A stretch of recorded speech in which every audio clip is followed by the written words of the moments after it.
Check 1, 2, check, check.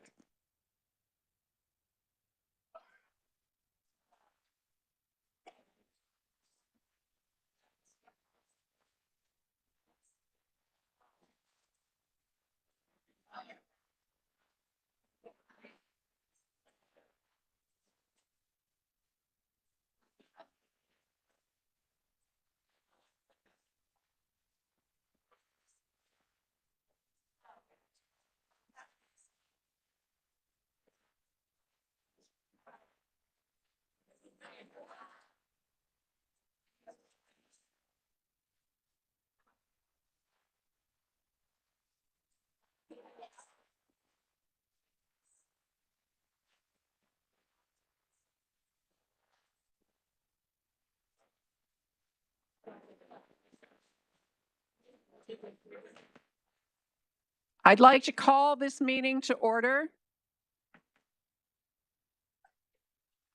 I would like to call this meeting to order, please. Thank you very much. I would ask that you please join me in the Pledge of Allegiance and then follow that with a moment of silence to honor the memory of Paradise Valley High School student Cameron McClendon. I pledge allegiance to the flag of the United States of America, to the republic for which it stands, indivisible, with liberty and justice.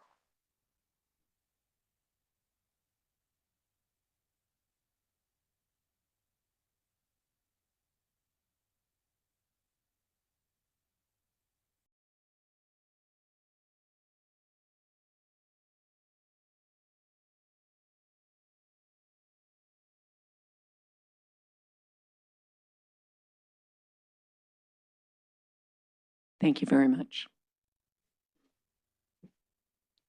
May I have roll call, please? Mr. Pantera, Here. Mrs. Case, Here. Mrs. Greenberg, Here. Mrs. Baker, Here. Mrs. Christensen. Here. Next on the agenda is approval of agenda. Dr. Bales. Thank you, President Greenberg. Items approved by consent will not come up for discussion during the meeting, but will be approved when the agenda is adopted. This is possible since members of the governing board receive the agenda along with backup materials at least 24 hours prior to the meeting and have had time to review and consider all items. Prior to the agenda being adopted, members of the governing board may ask that any item be removed from the consent agenda and brought to the floor for discussion at the appropriate place on the agenda. Any member of the audience who submitted a blue public comment card prior to the start of the meeting will be recognized to speak on that agenda item under items for approval. Would like to offer the agenda as posted. Thank you. Prior to the meeting, we received 4 blue public comment cards. We also have 30-some yellow, so each speaker with a blue or yellow card will have 2 minutes to remark on a specific agenda item in this case. And as Dr. Bales said, will be recognized under items for approval. And as a reminder, we ask that you please direct your comments to the board. Does any member of the governing board wish to have an item removed from the consent agenda? Seeing none, Mrs. Case may have a motion to approve the meeting agenda and recommended consent agenda items. So moved. All those in favor, please say aye. Aye. Aye. Others opposed, please say nay. Are there any abstentions? Motion passes unanimously. Next on the agenda is governing board statements. Mrs. Baker? Thank you, President Greenberg. I was not expecting a packed house tonight, but welcome everyone. So the last couple of weeks, I have actually had the opportunity to be in a couple different schools. I was at Fireside twice, and then I got to tour Desert Trails and see some of their field day. But the highlight was I had missed the Project Search tour a couple weeks ago because my daughter was sick, and I got a second invitation. And so I got to go visit and have a tour of Project Search. And when you hear about it, it sounds incredible, but when you see it, it is more amazing than you could have ever even imagined, especially as a special ed teacher, just to see these students so engaged, so willing to work, so willing to learn, so willing to focus on their strengths, and the way that the staff has made sure that it's an inclusive environment. And so the students aren't wearing special t-shirts, not wearing special badges. They're doing everything exactly the same as an employee of the hospital would do at Mayo. Shows the care and effort they've put into these students and this program.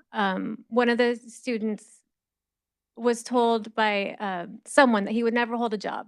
His parents were told he would never hold a job. Well, he just recently got hired at the Mayo Clinic because of this internship program and this partnership that we have with them. And I just can't praise it enough. I'm so grateful I got to do that. Thank you.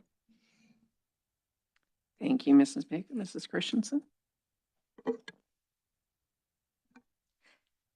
Good evening, everyone. It's so good to see so many of you community members here today. I would like to say a special welcome to the members of the JROTC from Shadow Mountain High School and the community. So thank you for coming today. I have had the privilege of learning more about the wonderful programs at Shadow Mountain High School. Principal Appleman is doing such a great job, and he's here in the audience today. And I just can't wait to see what your students are going to do after graduation. I just wanted to highlight a couple of things amazing things that are going on at Shadow Mountain High School, including the North Valley Arts Academy. They have wonderful band, choir, orchestra, their athletics, and as I mentioned earlier, the ROTC program is amazing. Space Force, we got a flight simulator, their AVID and CTE programs, and PV Schools has such amazing programs and diverse programs in all of our different high schools, middle schools, and elementary.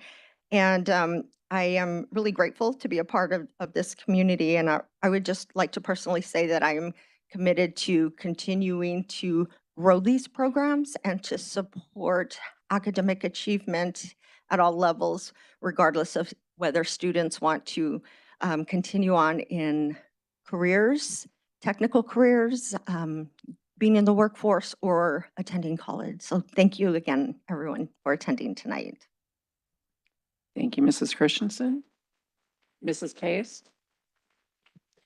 Thank you. I had to notice during the Pledge of Allegiance how we picked up the speed, and the ROTC really livened it up. So thank you. That was beautiful.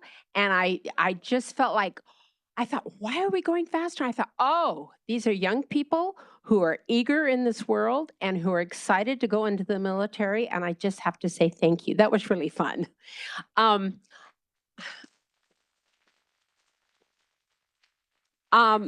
a personal note, my youngest daughter, who went through this district as my other 6 children did, I have 7 children. The youngest of 7 is graduating next week with her master's.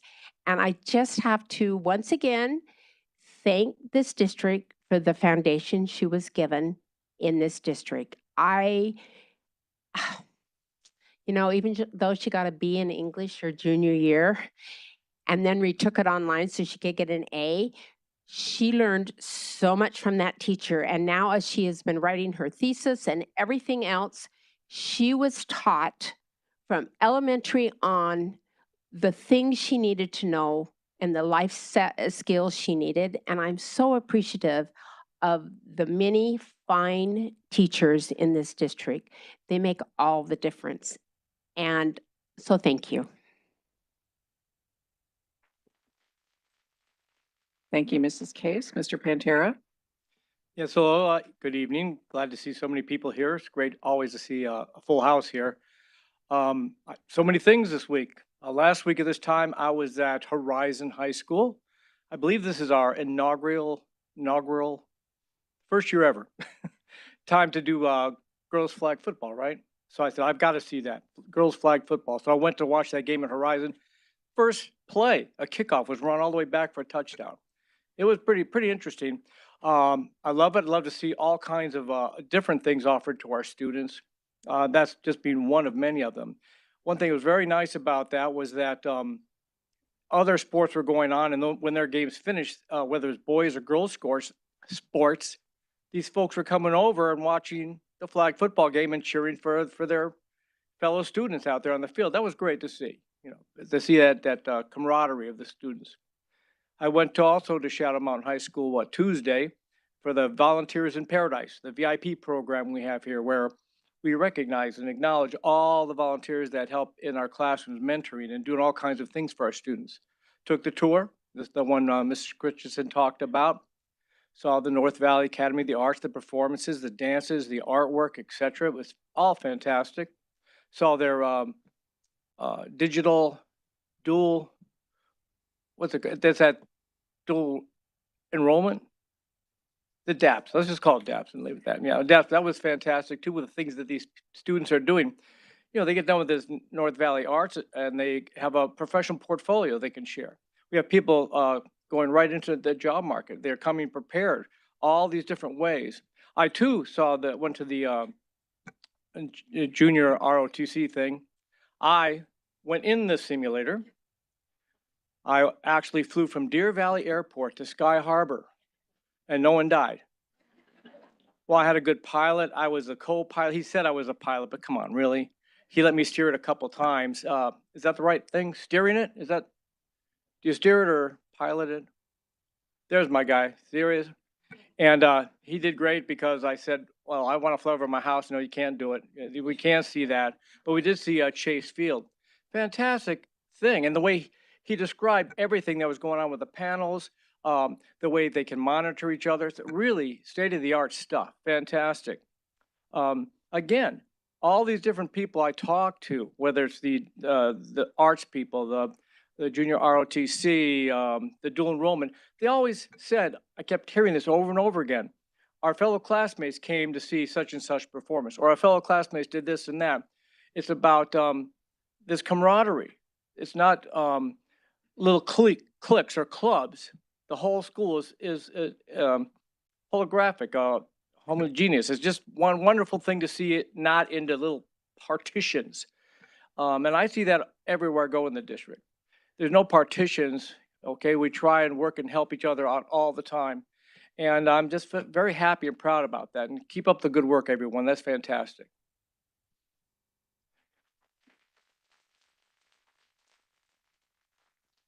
Thank you, Mr. Pantera.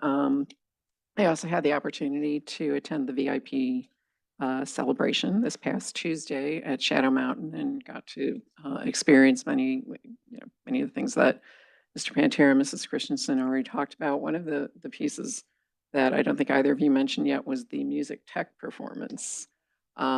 Music technology actually has its own room or building, actually. And we heard a performance from 3 students, 2 on guitar, 1 on drums. And it was an original piece they had composed. And after we're told that the guitarist had just started this year, and you never would have known. It was incredibly, the fingering was pretty complex. So yet again, one more program that NBA offers, and one of the few where someone actually can get that specialty in music tech. I also had the opportunity to be at Shadow the week before for the Dapstone celebration. So we got a little bit of a look at it during the VIP presentations, but the actual ceremony, well, not ceremony, but celebration occurred in the gym where each of the students or student groups actually gave their presentations. And so they had stations set up, and we had everything from one student designing a golf course to a group of 4 who had created a basketball podcast and assorted communications around that. We had some performers. It was just, it was incredible to see the creativity, to see the ingenuity as part of the project. They were also talking about what they learned or places where they stumbled. I noticed that time management was one that many students actually had kind of an issue with. It doesn't go away. So, work on that time management because that's something you're probably going to come up against for a while.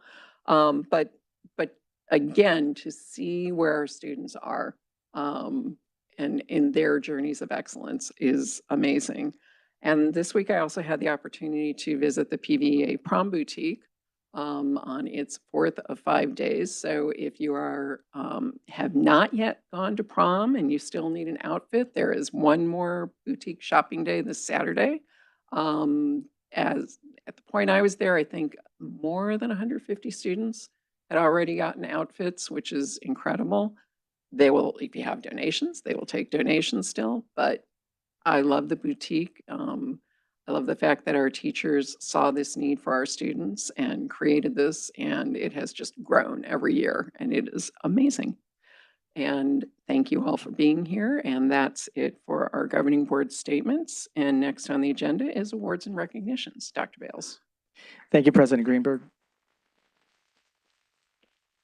It's always a pleasure to highlight students and staff for awards and recognitions. Mr. Droege will MC our honors tonight, so please, at this time, I invite you to join me in front of the dais.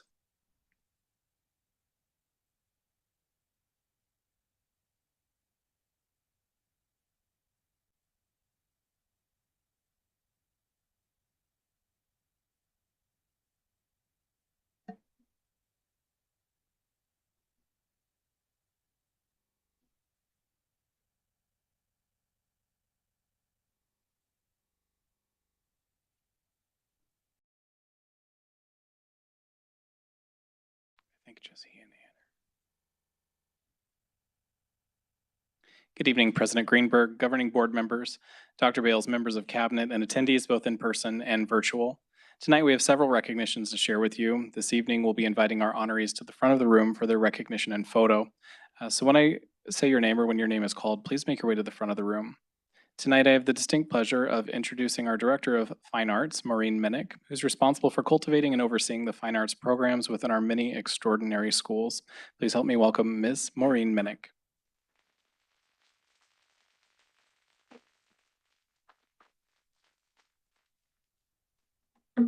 Good evening, President Greenberg, governing board members, Dr. Bales, cabinet, and guests.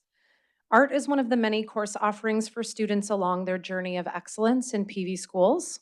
Not only does it foster creativity and critical thinking skills in the classroom, but it provides real-world application of these skills outside of the classroom. And each year, the district purchases 12 pieces of student artwork out of thousands on display at the annual Sights and Sounds Fine Arts Festival, which took place on March 2nd earlier this year. Quick off-the-cuff mention that our JROTC kids are really helpful in setting up that massive event. So it's nice to give them a little shout out here tonight.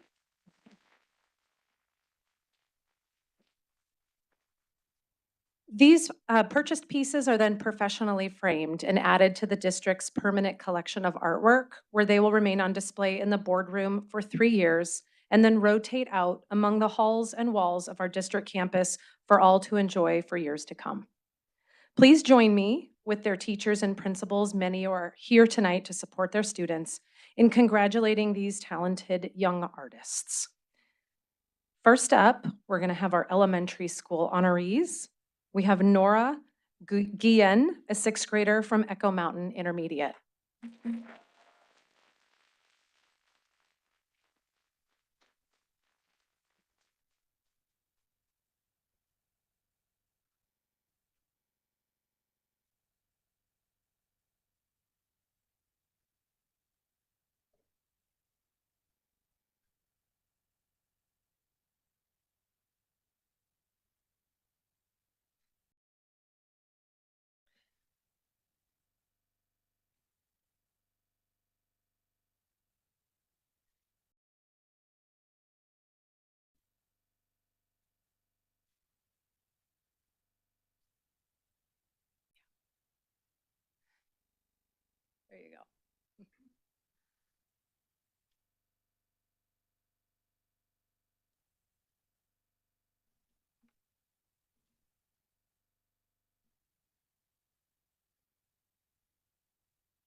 Perfect.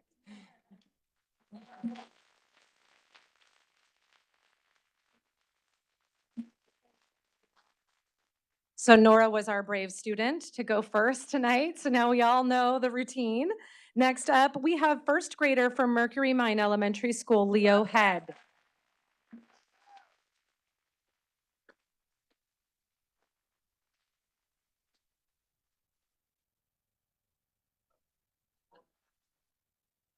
Leo is presenting an emu tonight, not a chicken, as I called it. So thank you for this amazing emu.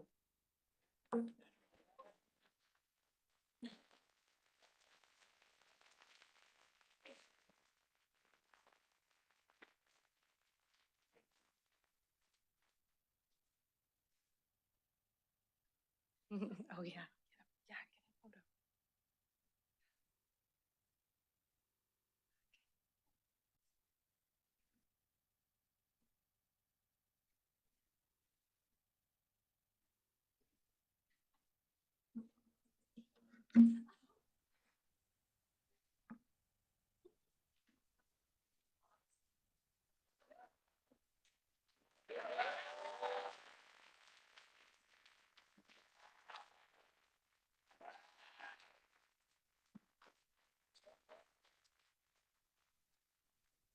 And next up, we have another first grader from Wildfire Elementary School, Landon Jarvie.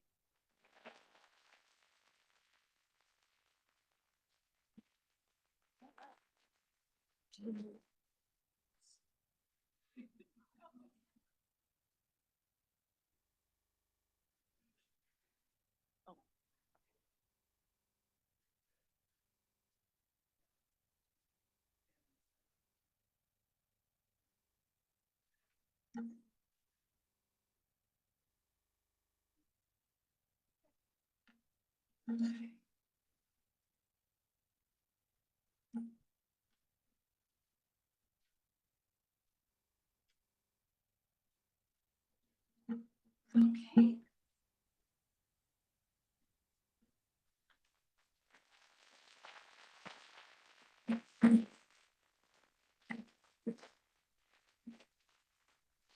Sixth grader from Whispering Wind Academy, Sanvi Kansili.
Our middle school honorees, we have eighth grader from Vista Verde Middle School, Emilio Barnell.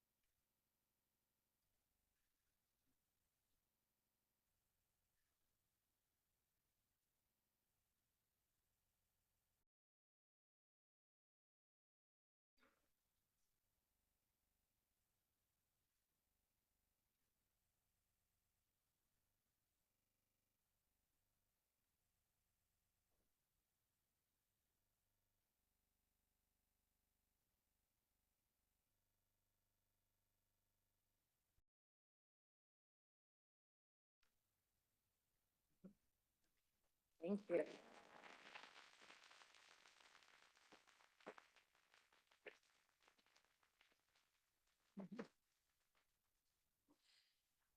Our next student may not be with us this evening, but this is eighth grader Sunrise Middle School, Leonor Guanipa Balza.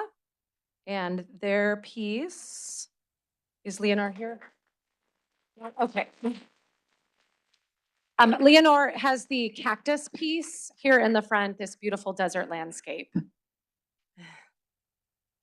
So, thank you, Ms. Greenberg.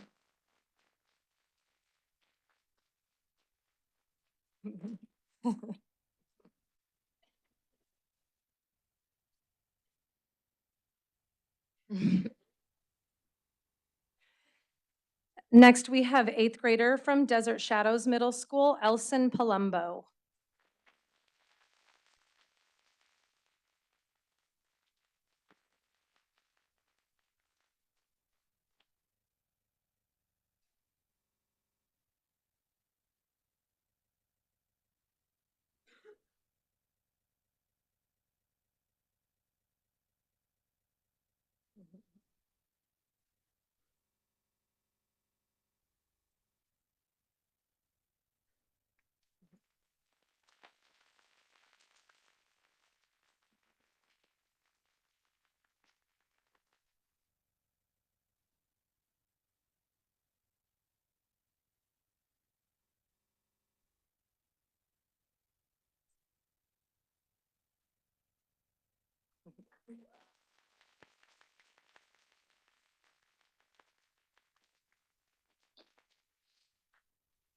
Our final middle school student I do not think is with us this evening, but this is Mason Rowcliffe from eighth grader from Sunrise Middle School.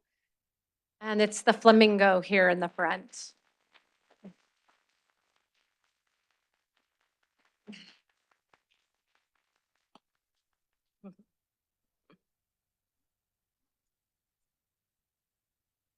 I believe the medium on that one was marker, which is, yeah.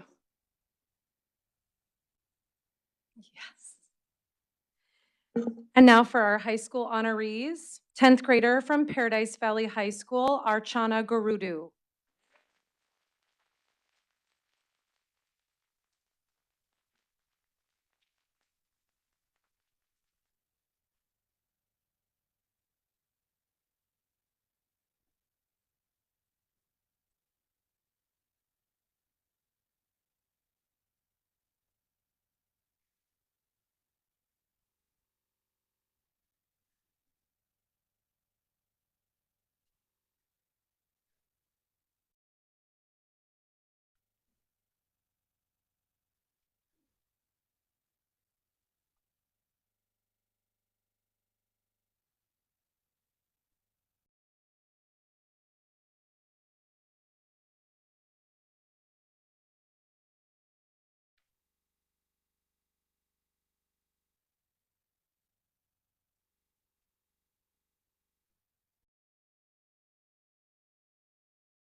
Twelfth grader from North Canyon High School, Sofia Juarez.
11th grader from Horizon High School, Jocelyn Laney. And Jocelyn's piece is quite fragile, so I am not envisioning Jocelyn will be able to pick it up. But you can see these amazing school supplies that she replicated with her ceramic piece.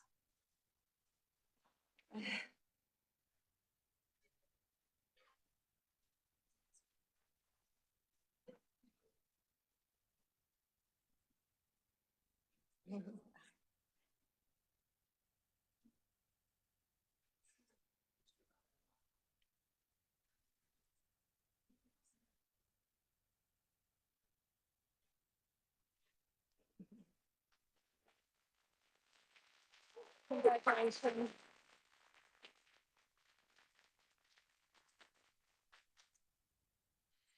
And 9th grader from Pinnacle High School, Kayla Phillips.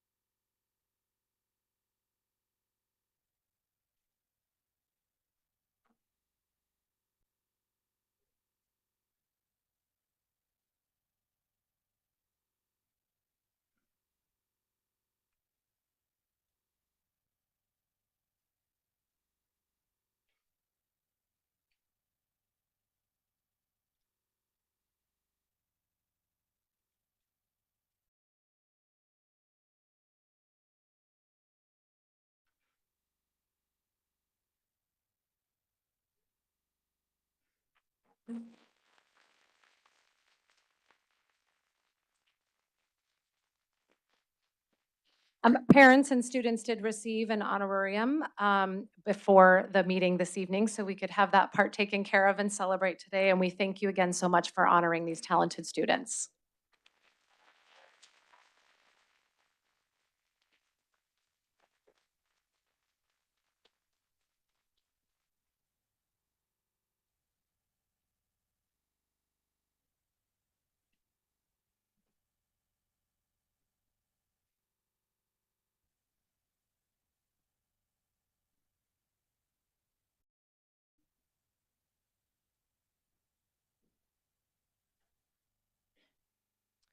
The Jerry L. Morgan Volunteer Award honors volunteers who display dedication and service to community as exemplified by late UPC member Jerry Morgan.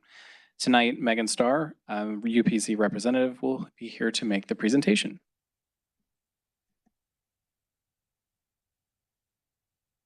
Good evening, President Greenberg, members of the governing board, Dr. Bales, and cabinet. Thank you so much for having us here tonight. It is a great honor to get to present this year's 2024 Jerry Morgan Volunteer Award, especially because we're coming right up on Volunteer Appreciation Week. And the district has thousands of volunteers who donate hundreds of hours every single day throughout our district. It is a very small portion that we get to recognize tonight, and we are so grateful that we get that opportunity. The Jerry Morgan Award is named for one of our district's most exemplary volunteers. She was integral to bringing numerous programs to the district, including the science fair and science program at Sunset Canyon Elementary.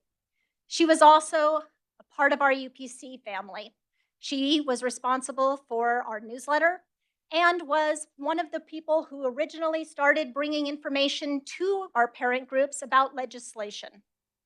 When she was tragically killed in a car accident, an anonymous donor set up this award, and UPC has been recognizing exemplary volunteers in the district ever since. And this year, we have an amazing group. We have 10 outstanding volunteers from throughout the district. Mr. Glenn Burton from Sonoran Sky Elementary School, Deb Kosak, Pinnacle High School, Rhonda Patterson from Shadow Mountain High School, Jenny Patton, nominated by Desert Springs Prep, Desert Shadows Middle School, and Paradise Valley High School, Stacy Pearson from Whispering Wind Academy, Danielle Roth-Lutner from Whispering Wind Academy. Nisha Shaw, Pinnacle High School. Monica Snyder, Horizon High School. Jody Taylor, Mercury Mine Elementary School and PVCFB. Melinda Turner from Wildfire Elementary School. Each of these nominees was exemplary, and it was difficult to choose one person. But just a little about our recipient for this year. At Desert Springs Preparatory, she was an integral part of completely remodeling that staff lounge, and she coordinated the week-long teacher appreciation activities, and she started what is now a community favorite, the Daddy-Daughter Dance.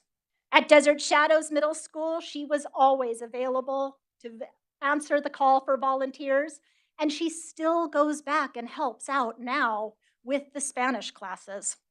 At Paradise Valley High School, she co-hosted the school's silent auction fundraiser for 4 years, raising a record-breaking $16,700 this year.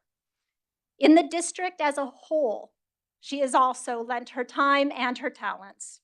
She collects office furniture donations for several schools that are in need of upgrades. She's met with and cross-trained volunteers at Shadow Mountain High School and at Mercury Mines Elementary School on how to run their own auctions so that they can replicate what she's been able to bring to PV High School.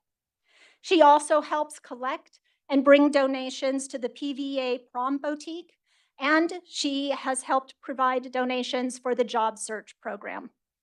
In our community, she doesn't just limit herself to the schools. In our community, she has been volunteering for the last 14 years with Shoebox Ministry, which is a nonprofit organization dedicated to helping those experiencing homelessness.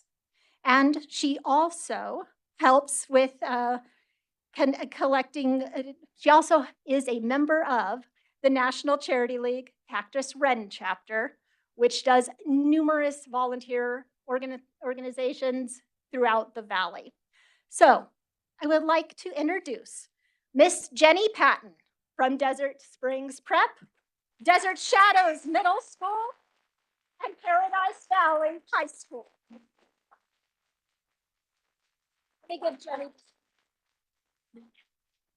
It is a true honor to receive the Jerry L. Morgan 2024 award. I want to say thank you for the invitation, and to Megan and the United Parent Council. It is especially, what's the right word?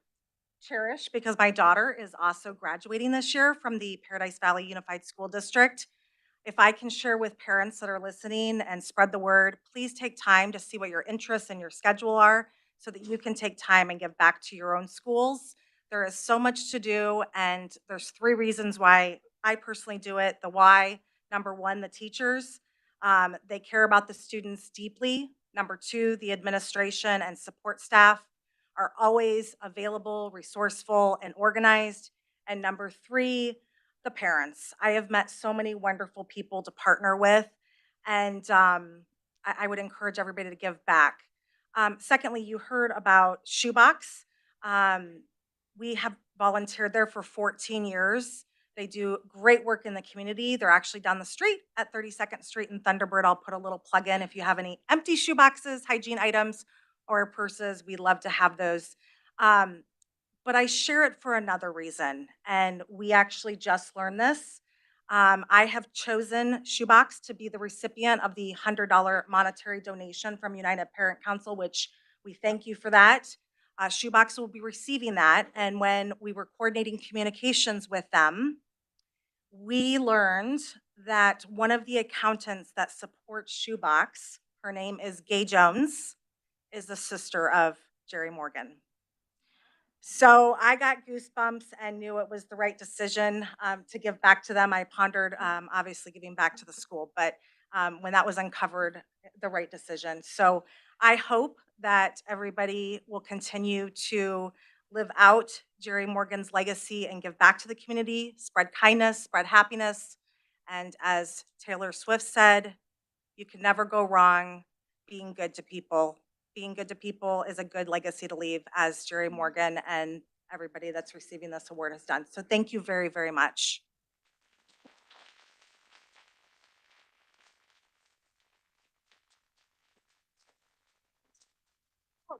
Please take your picture. Sorry. Here's yours. But are you going to be in it? I was not. Oh, over here? Okay. Yes.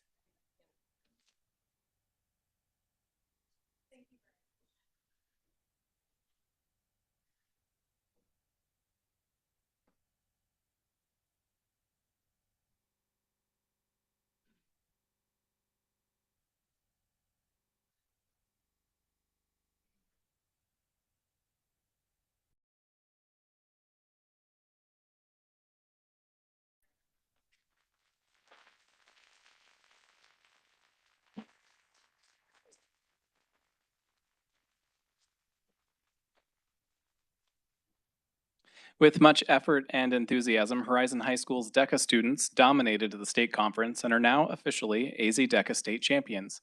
These students worked hard and prepared by attending after-school sessions, practicing exams, and participating in case study role play with peers. It was a long journey to get here, but they're here this evening as champions. Please help me welcome from Horizon High School, Alexander Dumard and Kira Lashinsky.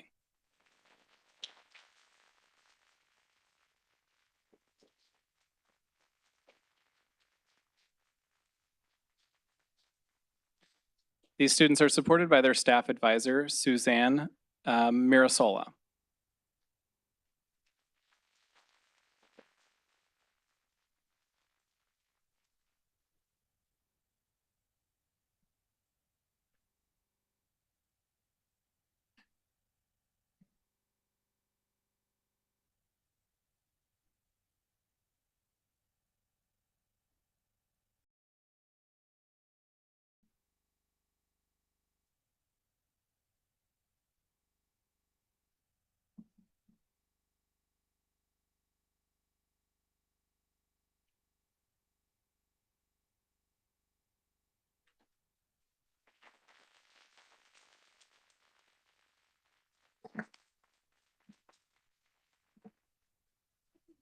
These two seniors who are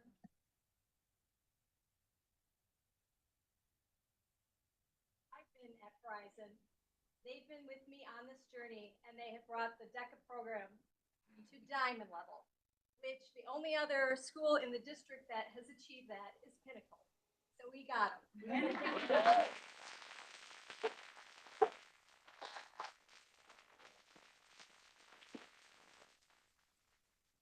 Our next honorees competed at the Skills USA State Championship, an event that empowers students to become skilled professionals, career-ready leaders, and responsible community members. These 12 students won gold in their respective categories and qualified for the national championship this summer in Atlanta. Please help me welcome, one by one, I'll call their names, and it will be difficult not to clap in between, but please hold your applause until the end. From Paradise Valley High School, Isla Jamakovic. Arthur Stefanik, Tenmei Duangen, Jan Duane Kochnio, Atharva Guel, Yash Totla, Everett Holbrook, Matunk Parashar, Ashwa Sumugam, Arito Chatterjee, and Venkota Ketan Koperapu.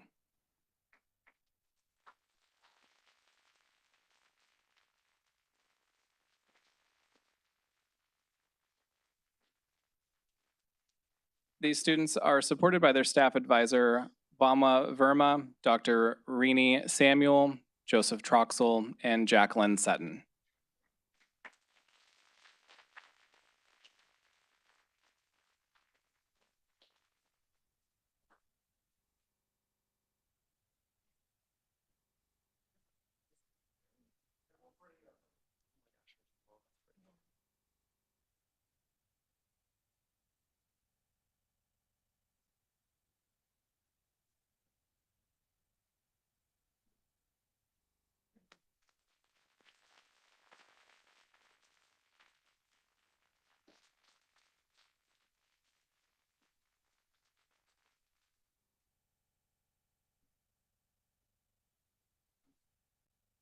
Our final recognition for the evening will be presented by Ian Denez, principal of Paradise Valley High School.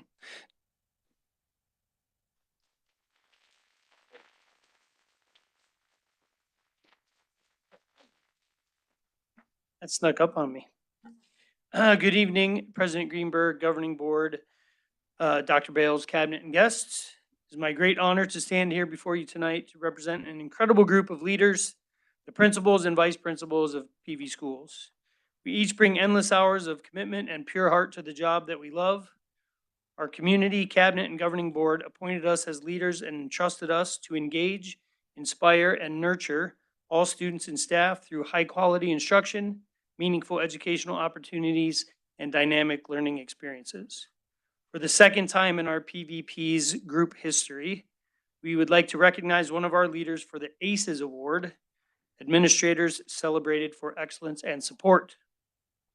While many principals were nominated, tonight we would like to celebrate Jorge Ontiveros from Greenway Middle School.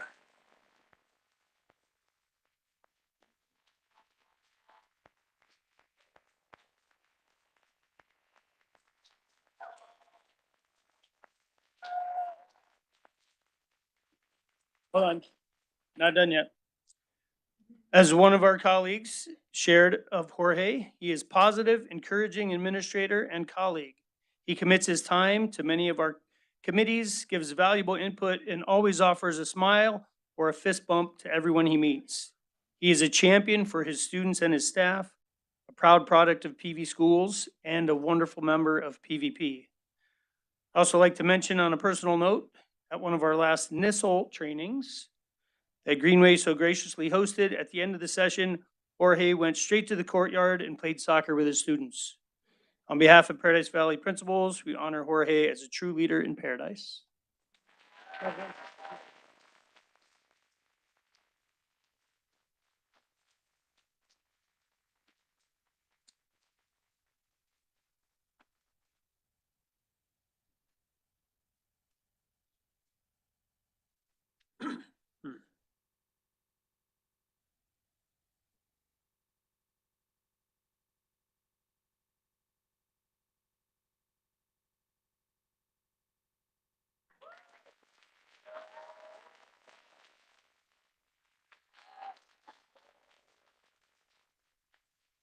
And that, President Greenberg, concludes this evening's awards and recognitions.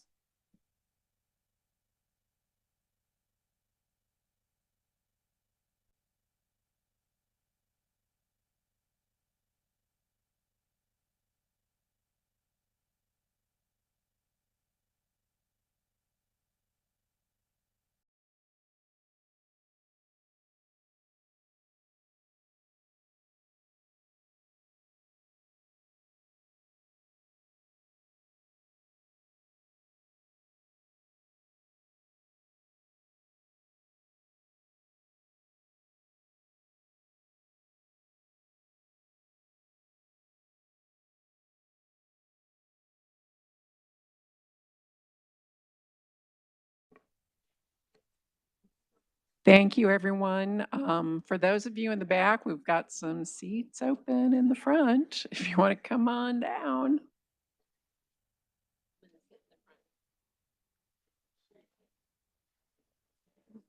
Come sit in the front if you want. Okay, next on the agenda is superintendent comments. Dr. Bales.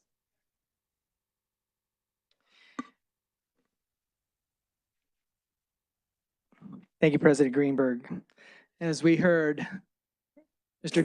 Dennis so eloquently state our PV Schools mission statement, we are pleased to continue to recognize commitments and experiences across our district that support our mission. And in tonight's mission statement, some of those experiences are our community gardens, which can be found at several of our schools, and school gardens bring students, staff, and the community together to instill a sense of environmental stewardship. Furthermore, they provide a place of respite for students, encouraging healthy lifestyles, promote teamwork, and allow for meaningful connections between real life and science curriculum. Sonoran Sky Elementary and Hidden Hills Elementary recently had their gardens highlighted on the district podcast and local news. Please listen to episode 31 of our district podcast, PV Beat, You may download that on Apple or Spotify to hear about the recent Hidden Hills Garden interview. Donuts with the District. Come out, check out Donuts with the District, an opportunity for parents, guardians, and community members to meet with cabinet members, governing board members, and myself in an informal setting throughout the district. This casual meet and greet setting offers the community a chance to hear from district leadership, provide feedback on many timely educational topics. This event, supporting PB Schools' strategic plan, promotes the community strength and collaboration within the district. You may check out Donuts with the District this year. Our next event is April 25th from 10 to 11 at Liberty Elementary School. I'm very proud to announce that PB Schools has once again been recognized for excellence in financial reporting. Recently, PB Schools received the Certificate of Achievement for Excellence in Financial Reporting from the Association of School Business Officials International for its 2023 fiscal year annual comprehensive financial report. Congratulations and well done to all the staff who worked so hard on the comprehensive financial report and for your commitment to transparency and fiscal responsibility. PB Schools is dedicated and accomplished teachers, principals, and staff who thrive and grow and continue through educational efforts. And recently, 3 of our extraordinary principals, first-year principals, Emma Ortiz of Sunset Canyon, Angela Morgan of Palomino Primary, and Jennifer Jarris of Explorer Middle School graduated from the Principals Leadership Academy of Arizona. As part of this strategic plan, PB Schools aims to foster a supportive and collaborative work environment, and we aim to create professional learning opportunities that support individual growth while maintaining a high-quality workforce, and the Principals Leadership Academy supports those efforts. PB Schools looks forward to seeing these principals continue to grow as leaders in public education. Congratulations and keep up the exemplary work. I believe they're here. If they would stand, I'd like to give them a round of applause.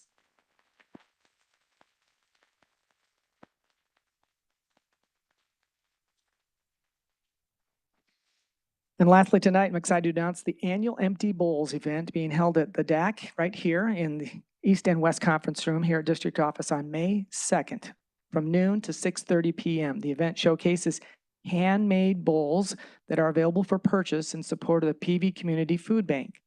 So make sure you come early for the May 2nd board meeting. Bowls will be for sale, $5 each, and the event is open to the public. And those conclude my comments for tonight, President Greenberg. Thank you very much, Dr. Bales. Next on the agenda are items for approval. And first, G1, consideration approval of administrative personnel employment action. Turn it back over to Dr. Bales. President Greenberg, governing board members, cabinet, and guests, and tonight we present for approval the recommendation for the next Assistant Superintendent of Leadership for Elementary, Dr. Holmes. Would you please share? Madam President, members of the board, Dr. Heidi Lindsay is currently the Executive Director of Elementary Education for the Higley Unified School District. Between this and her prior position, she has supervised principals and district leaders for the past 11 years. She earned a Bachelor of Science in Elementary Education from Western Michigan University, a Master of Science in Educational Leadership from NAU, and a Doctorate in Educational Leadership also from NAU.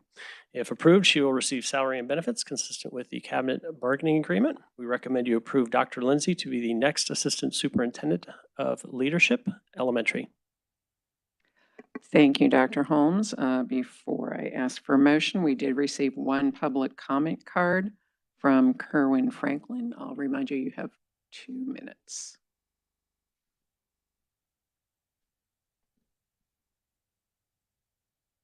Dr. Bales and board, thank you for letting me address you today. I'm speaking on behalf of a parent and a taxpayer in the district, especially felt the need given what's going on with the ROTC program and why there's a lot of students here today, and what's going on with our district with declining enrollment. Right now, you've asked taxpayers for $340 million bond last election, which they approved.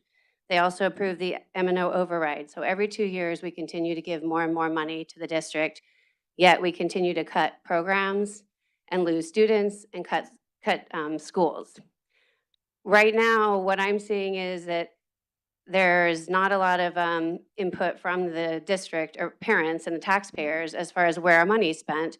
And I see a lot of excess budget being spent when it really should be spent on the kids. When you're looking at hiring someone from a salary of $104,000 to 154, that's a $50,000 difference in a raise. Yet they come from a district that's a third of the size of Paradise Valley. So they're looking at, right now, managing 11 elementary schools and then looking at 37 for Paradise Valley. Also had a history of working with the charter schools where half of them were at C and D level. So again, reading doctorates and degrees doesn't mean so much to the public. I think if you're going to ask the taxpayers to approve something like that and then take away an ROTC program, we need to have justification for that. And I mean, just right now, North Canyon's at a B level, B grade, 23% are at grade level for math and 13% for reading. So again, if half the schools are a C and D from a district that she was at for 16 years, I have concerns as a taxpayer. I would like to request when you're hiring at this level that you provide public more justification.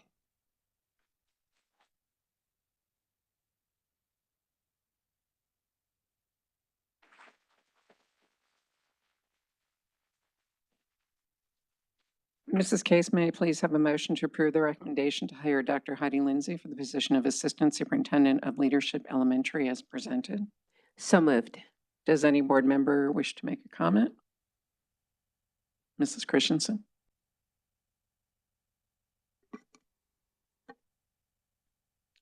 Yes, thank you. First of all, one of the questions I asked Dr. Bells earlier this week was if we had any internal candidates, because we are always very proudful to promote from within. And he did indicate that there were at least one applicant that was a PV individual. Is that correct, Dr. Bells? I'm asking a question. Okay. As a governing board member and an elected official, I take this job very seriously, and I do research the people that come, internal and external, and both their accomplishments and the newsworthy articles that are available. I personally, as a mom and a governing board member, am committed to keeping our children safe, especially at the elementary school level.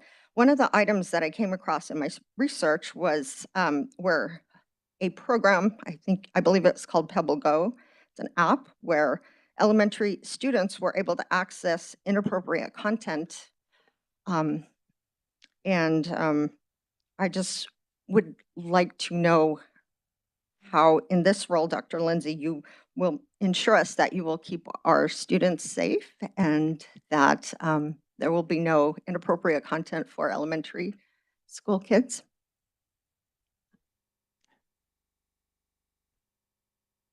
Mrs. Christensen, I answered that question for you earlier today, and this is not an opportunity for the board to discuss in terms of questioning candidates from our recommendation. I would just like to ensure that our I children had are shared safe. with you that the example that you cited is not curriculum that's approved in our district. It was approved in another district, and it was modified. Her responsibilities are not curriculum in our district. Her responsibilities are supervision and evaluation of elementary principals. As part of a leader in our district, and even governing board members, superintendents, all leaders in our district should be committed to keeping students safe at all times. And I think it's a relevant question. And I assured you that Dr. Reynolds and I are unanimous in this recommendation. We believe she is the best candidate for this position, and we recommend it unequivocally. I'm not questioning her credentials. I just want to ensure that our students are safe, and I believe it's a fair question for the parents and the taxpayers. I answered it. Does anybody else have any comments or questions? Seeing none, all those in favor of? Yes, Mrs. Case? I've been doing this for a really long time, and I have found that because I trust Dr. Bells and I trust Dr. Reynolds and have known them for many, many years, and they really want what is best for our students, I will go. I haven't done the research they have done, But in looking over the information I was given, I was pleased with it. And I'm always excited to bring in some new perspective from other districts because I think we can learn a lot. And I've been in this business enough to know that you can have a really good leader in a bad situation and not all those problems can be theirs. And so I just want to say that on this, I'm going to trust Dr. Bells and Dr. Reynolds, and I look forward to serving with her. Thank you. Does anybody else have any comments? Mrs. Christensen? Yes, well, I appreciate your comments, Mrs. Case. However, there are so many news articles these days, even last week, of children being harmed, introducing inappropriate and sexual content and people that have harmed children that are in the district. And while I know we do our due diligence, I just want to ensure that everybody here on this board, everybody here in leadership is committed to keeping our children safe. And I don't believe that that's too much to ask for. So while I do trust Dr. Bells, I just wanted to ensure that our elementary kids will not be accessing inappropriate content. Oh, you can. Does any of a board member have any other comments? I do. Wait, Mrs. Case. Oh, thank you. That is foremost on my mind. And I know Dr. Bells and Dr. Reynolds enough that is always what we pursue in our district. And I think we have to be very careful in what we say unknowingly about other people. Mrs. Baker? Thank you. I was going to say something similar, Mrs. Case, that Mrs. Lindsay hasn't even started yet, and you're already sitting up here making accusations because of a news article you read. I don't think that's very welcoming to a new assistant superintendent in our school district, and I don't think that's fair. You're already dragging her name when you don't even know what she's done. And I think that's really inappropriate. Does anyone else have any other comments? Seeing none, I was waiting for, I thought you were going to say something. oh, okay, Mr. Yes, Pantero. because we're talking about a personnel action here to hire somebody, and the discussion's gone to some curriculum that's not even in the district, that we're not even talking about adopting. That's a separate issue altogether. It has nothing to do with hiring a person. It's just curriculum, and all curriculum decisions will come to the board if and when they do come. But that's not the issue right now. The issue is whether or not this excellent person here, we can vote to make sure that they're going to do whatever curriculum we have, they're going to do it. And I trust, again, the decision that's been made in this regard.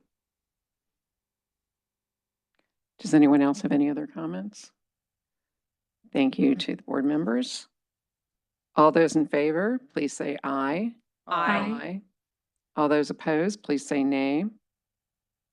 Are there any abstentions? I abstain because I didn't get my question answered. The motion passes with 4 ayes and 1 abstention. Congratulations, Dr. Congratulations, Lindsay. Congratulations.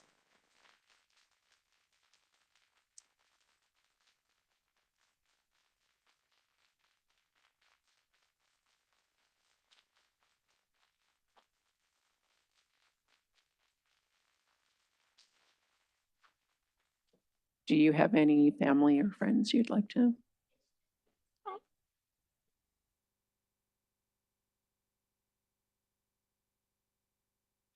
Thank you.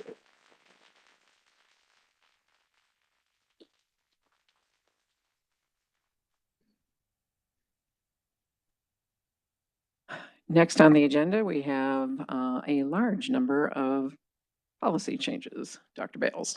Thank you, President Greenberg, governing board members, cabinet, and guests tonight. We present for approval the next 17 policy revisions that were presented and discussed 2 weeks ago.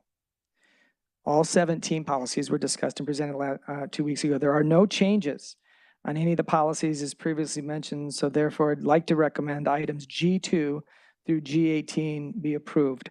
Our team is available to answer any questions.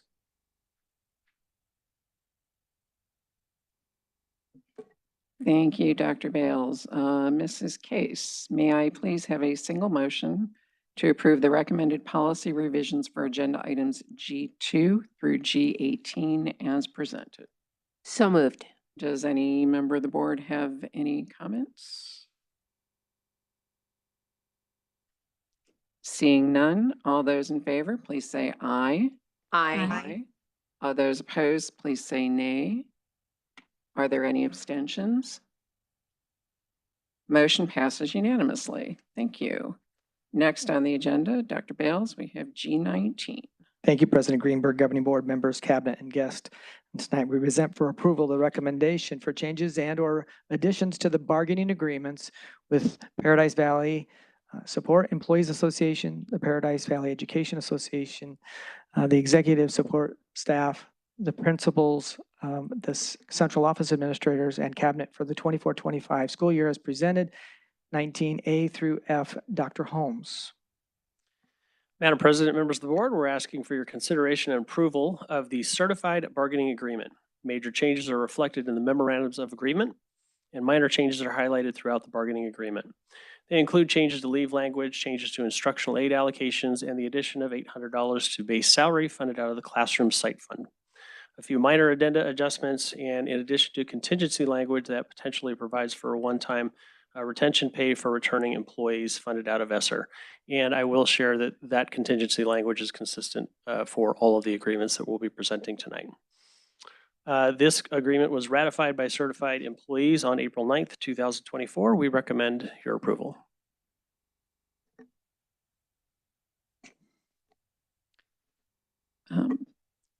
Dr. Holmes, did you just do PVA?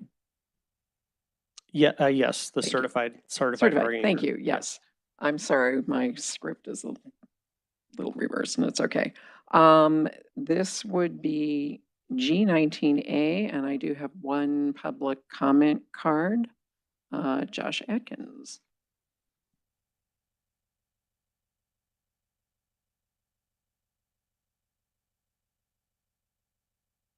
Good evening, President Greenberg, members of the board, Dr. Bales, and cabinet. My name is Josh Atkins, and I'm the proud vice president of the Paradise Valley Education Association. And I have come here tonight to thank you for engaging in the bargaining process this year. This year's bargaining agreement marks over 50 consecutive years of agreements between the Paradise Valley Education Association and the district. The recent bargaining process with PVA has been a testament to the power of collaboration and dedication to our shared mission of providing the best possible education for our students and providing strong working conditions for our certified staff. Our agreement stands as a shining example of strength and unity. It is a gold standard in the state and is often a reason why educators choose Paradise Valley as their career destination. Through tireless negotiations and open communication, we have crafted an agreement that not only honors the hard work and dedication of our educators, but also prioritizes the well-being and success of our students. This agreement is a testament to the unwavering commitment we all have to the betterment of our schools and community. Admittedly, there were challenges along the way, factors beyond our control like declining enrollment, inflation, and legislative inaction create a tough financial position for the district and its educators. However, it is through facing these challenges head-on with respect and understanding that we have emerged stronger and more united than ever before. Above all, what stands out most to me is the culture of collaboration that has defined this process. Each member of the bargaining team, whether association member, principal, central office administrator, or assistant superintendent, brought their unique perspective and expertise to the table, contributing a rich and meaningful dialogue. It is through the spirit of collaboration that we have been able to achieve an outcome that will benefit our entire school community. I want to express my deepest gratitude to each and every one of you for your unwavering commitment to our students, our schools, and our community. I would like to thank the members of the PVA bargaining team, and I am proud to share that the members of PVA have ratified and ask you to approve. Thank you.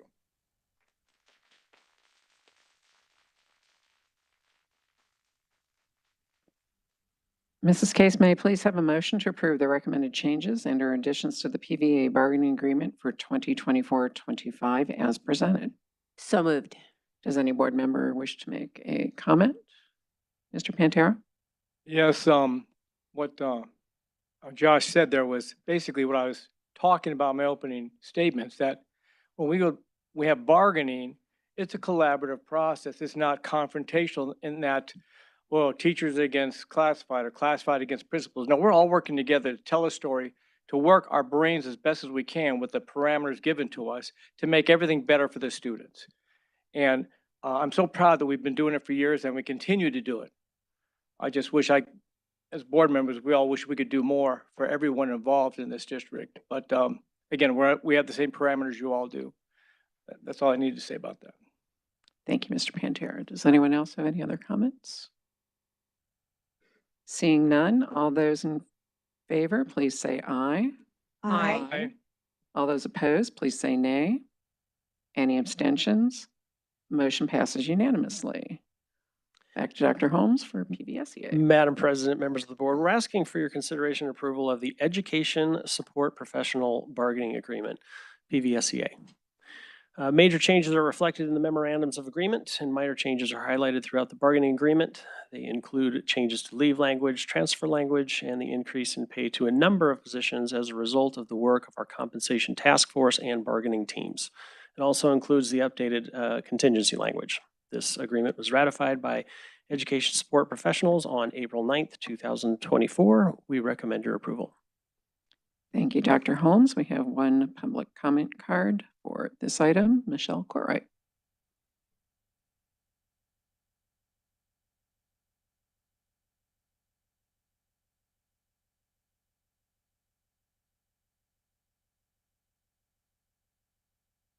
President Greenberg, Governing Board, Dr. Bells, and Cabinet. My name is Michelle Courtwright, and I am the president of the Paradise Valley Support Employees Association.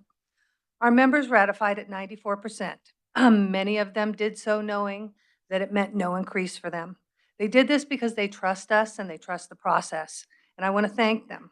I also want to thank the bargaining teams, both ESP and administrators. We worked very hard this year to come to consensus for the best possible solutions and recommendations. We have a very unique process in PV, one that is based on collaboration, trust, and respect. Many people hear the words union, bargaining, or negotiations, and they picture angry, fist-pounding people that threaten and demand until they get what they want. And that is far from the truth in PV. Our interest-based negotiation system means a dozen or more people are working together to solve a problem. It's not my or your problem, it's our problem. And we're good at coming up with solutions that work best for all. I'm not going to say that we don't have moments where someone gets a little positional, but they are gently reminded that that's not the PV way, and everybody takes a breath and we start again. This year, we had limited resources. We have declining enrollment, increased vendor cost, utilities, but we did the best with what we have. We took those hard-to-fill positions and we tried to find ways to get people in those positions because we know in the long run, that is what's best for students and it's best for the people that are still here. We found ways to increase training so that those staff members are better equipped to teach our students, to work with the community. We found ways to make things equitable so that each stakeholder group is given a fair share because all of us are just as important. Every ESP, every certified, every administrator in this district plays a critical role in educating students. And I'm asking you to approve the recommendations. Thank you.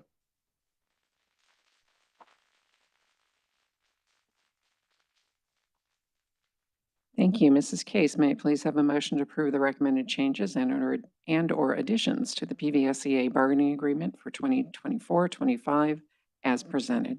So moved. Does any board member wish to make a comment? Mrs. Case? I just want to say thank you to Michelle Cartwright's comments. Those are really good, and I appreciate the fact that we work together and try to make things the best we can for our students with whatever resources we have. Thank you. Anybody else? Seeing none, all those in favor, please say aye. Aye. Any opposed, please say nay. Any abstentions? Motion passes unanimously. Thank you. Dr. Holmes. Madam President, members of the board, we're asking for your consideration and approval of the Executive Support staff bargaining agreement. There are only a couple of minor changes highlighted, and contingency language has been updated. We recommend your approval. Mrs. Case, may I please have a motion to approve the recommended changes and/or additions to the ESS bargaining agreement for 2024-25 as presented? So moved. Any board members wishing to make a comment? Seeing none, all those in favor, please say aye. Aye. Aye. All those opposed, say nay. Any abstentions? Motion passes unanimously. Madam President, members of the board, we're asking for your consideration and approval of the Paradise Valley Principals Bargaining Agreement. Changes include a small increase in base pay for K-8 principals, and the updated contingency language. Minor changes are highlighted. We recommend your approval. Thank you, Mrs. Case. May I please have a motion to approve the recommended changes and/or additions to the PVP bargaining agreement for 2024-25 as presented? So moved. Does any board member wish to make a comment? Seeing none, all those in favor, please say aye. Aye. All those opposed, say nay. Any abstentions? Motion passes unanimously. Madam President, members of the board, we're asking for your consideration and approval of the Central Office Administrators Bargaining Agreement. Changes are highlighted and the contingency language has been updated. We recommend your approval. Thank you. Mrs. Case, may I please have a motion to approve the recommended changes and/or additions to the COA bargaining agreement for 2024-25 as presented? So moved. Does any member of the board have a comment? Seeing none, all those in favor, please say aye. Aye. Aye. All those opposed, say nay. Any abstentions? Motion passes unanimously. And finally, Madam President and members of the board, we're asking for your consideration and approval of the Cabinet Bargaining Agreement. Changes are highlighted and contingency language is updated. We recommend your approval. Mrs. Case, may I please have a motion to approve the recommended changes and/or additions to the Cabinet Bargaining Agreement for 2024-25 as presented? So moved. Does any member wish to make a comment? I just want to make a quick comment. I just want to thank the bargaining teams at all levels for the time and the effort they put in. As it has been said, this is truly a collaborative process. It is always difficult when we can't give as much as we would like, because we know how dramatically hard everyone works at every level, at every position in this district. And so I appreciate that, every group has come forward and collaborated and agreed and ratified, and that we always wish we could give more. But thank you to everyone. Anybody else have any comments? Seeing none, all those in favor, please say aye. Aye. All those opposed, say nay. Any abstention? Motion passes unanimously.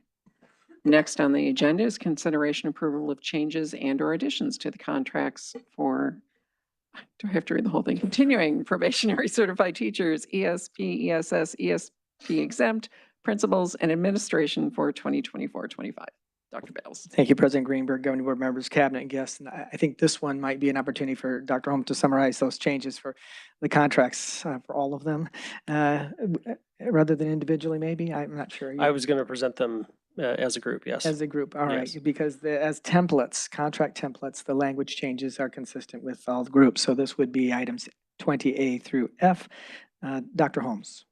Madam President, members of the board, we're asking for your consideration and approval of the contract templates for continuing certified teachers, probation certified teachers, employee support professionals, and executive support staff, employee support professionals exempt, Paradise Valley principals, and administrators. We recommend your approval. I'm happy to answer any questions that you have. Mrs. Case, may I please have a motion to approve the recommended changes and/or additions to the contracts for continuing probationary certified teachers, ESP, ESS, ESP exempt, principals, and administration for 2024-25 as presented? So moved. Does any board member wish to make a comment? And again, this will be for all items in bulk, A through F. All those in favor, please say aye. Aye. All those opposed say nay. Any abstentions? Motion passes unanimously. Next on the agenda is consideration and approval of the 2024-25 performance-based pay plan for certificated staff. President Greenberg, governing board members, cabinet, and guests, and tonight, as suggested, this is a recommendation for performance-based pay for the certified staff. This is for teachers only for the 24-25 school year. All members of bargaining group 1. Dr. Holmes. Madam President, members of the board, we're asking for your consideration and approval of the 2024-2025 performance-based pay plan for certified employees. Other than dates, the only change is an update to the PLC questions that collaborative teams address. We recommend your approval. Thank you. Mrs. Case, may I please have a motion to approve the 2024-25 performance-based pay PBP plan for certificated staff as presented? So moved. Does any board member have a comment or question? Mrs. Christensen. I would just like to say I think all of us just wish that we could give more to our teachers. We have so many wonderful staff members, and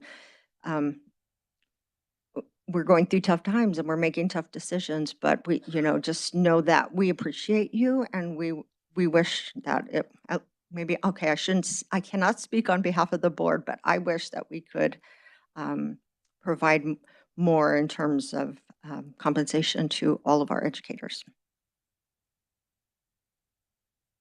Does anybody else wish to make a comment? Seeing none, all those in favor, please say aye. Aye. All those opposed, say nay. Any abstentions? Motion passes unanimously. Next on the agenda is consideration and approval of revisions to the Family Student Handbook for 2024-25, second read. Dr. Bales. Thank you, President Greenberg, governing board members, cabinet, and guests. Tonight, we present for approval this Family Student Handbook for 24-25. This is a second presentation, read from last time. There are no material changes since the first reading, since just a couple language consistencies. Other than that, additionally, the board was provided an explanation of the Title IX process. Dr. Corson and Dr. Osmussen are available for any questions. We do recommend approval. Thank you, Mrs. Case. May I please have a motion to approve the recommended revisions to Family Student Handbook for 2024-2025 as presented? So moved. Does any board member have any comments or questions? Seeing none, all those in favor, please say aye. Aye. All those opposed, say nay. Are there any abstentions? Motion passes unanimously. Next on the agenda, consideration approval of revisions to the Family Athlete Handbook for 2024-25. Dr. Bales. Thank you, President Greenberg, governing board members, cabinet, and guests. This recommendation for the Family Athlete Handbook for 24-25 is presented. There are no material changes from the first reading. Dr. Corson and Dr. Osmussen are available for any questions, and we recommend approval. Thank you, Mrs. Case. May I please have a motion to approve the recommended revisions to the Family Athlete Handbook for 2024-25 as presented? So moved. Does any board member have any comments or questions? Seeing none, all those in favor, please say aye. Aye. All those opposed, say nay. Any abstentions? Motion passes unanimously. Next on the agenda, consideration approval of the recommended K-12 Social Studies curriculum resource adoption. Dr. Bales. Thank you. Tonight, we present for approval the recommendation for the K-12 Social Studies curriculum resource adoptions as presented. There are no changes from the first reading presented 2 weeks ago. Ms. Copen and her team are available for any questions, and we do recommend approval. Thank you. We do have a public comment card on this item. Susan Winder.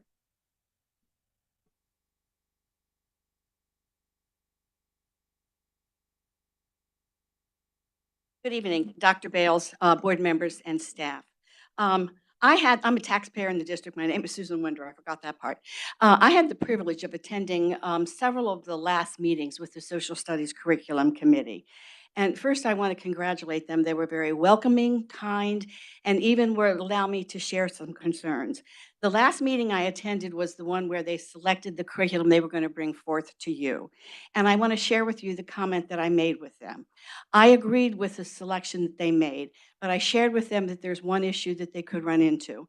In the teacher's manual at every grade level, there's a half a page that talks about social emotional learning.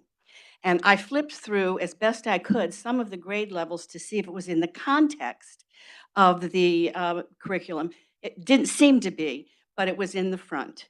And I suggested to them that they get in touch with the publisher and ask to have that removed. Florida does that all the time, and they get what they want.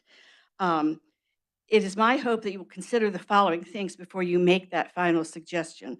Social emotional learning is defined by dealing with cognitive, emotional, social, value, perspective, identity, responsible decision-making skills.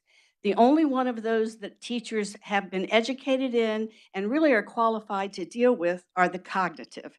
And I'd love to see them spend a lot of time on that cognitive so we can raise those test scores. If I did not see them dive deeply into the outcomes, the publishers did say they met the state outcomes, but I also believe that you need a one-on-one with that curriculum before you do that. I hope you will consider this because that committee did a lot of great work, and I would love to see and ensure that they have strong learning for the students, increased achievement, and no discontent from the stakeholders. Thank you.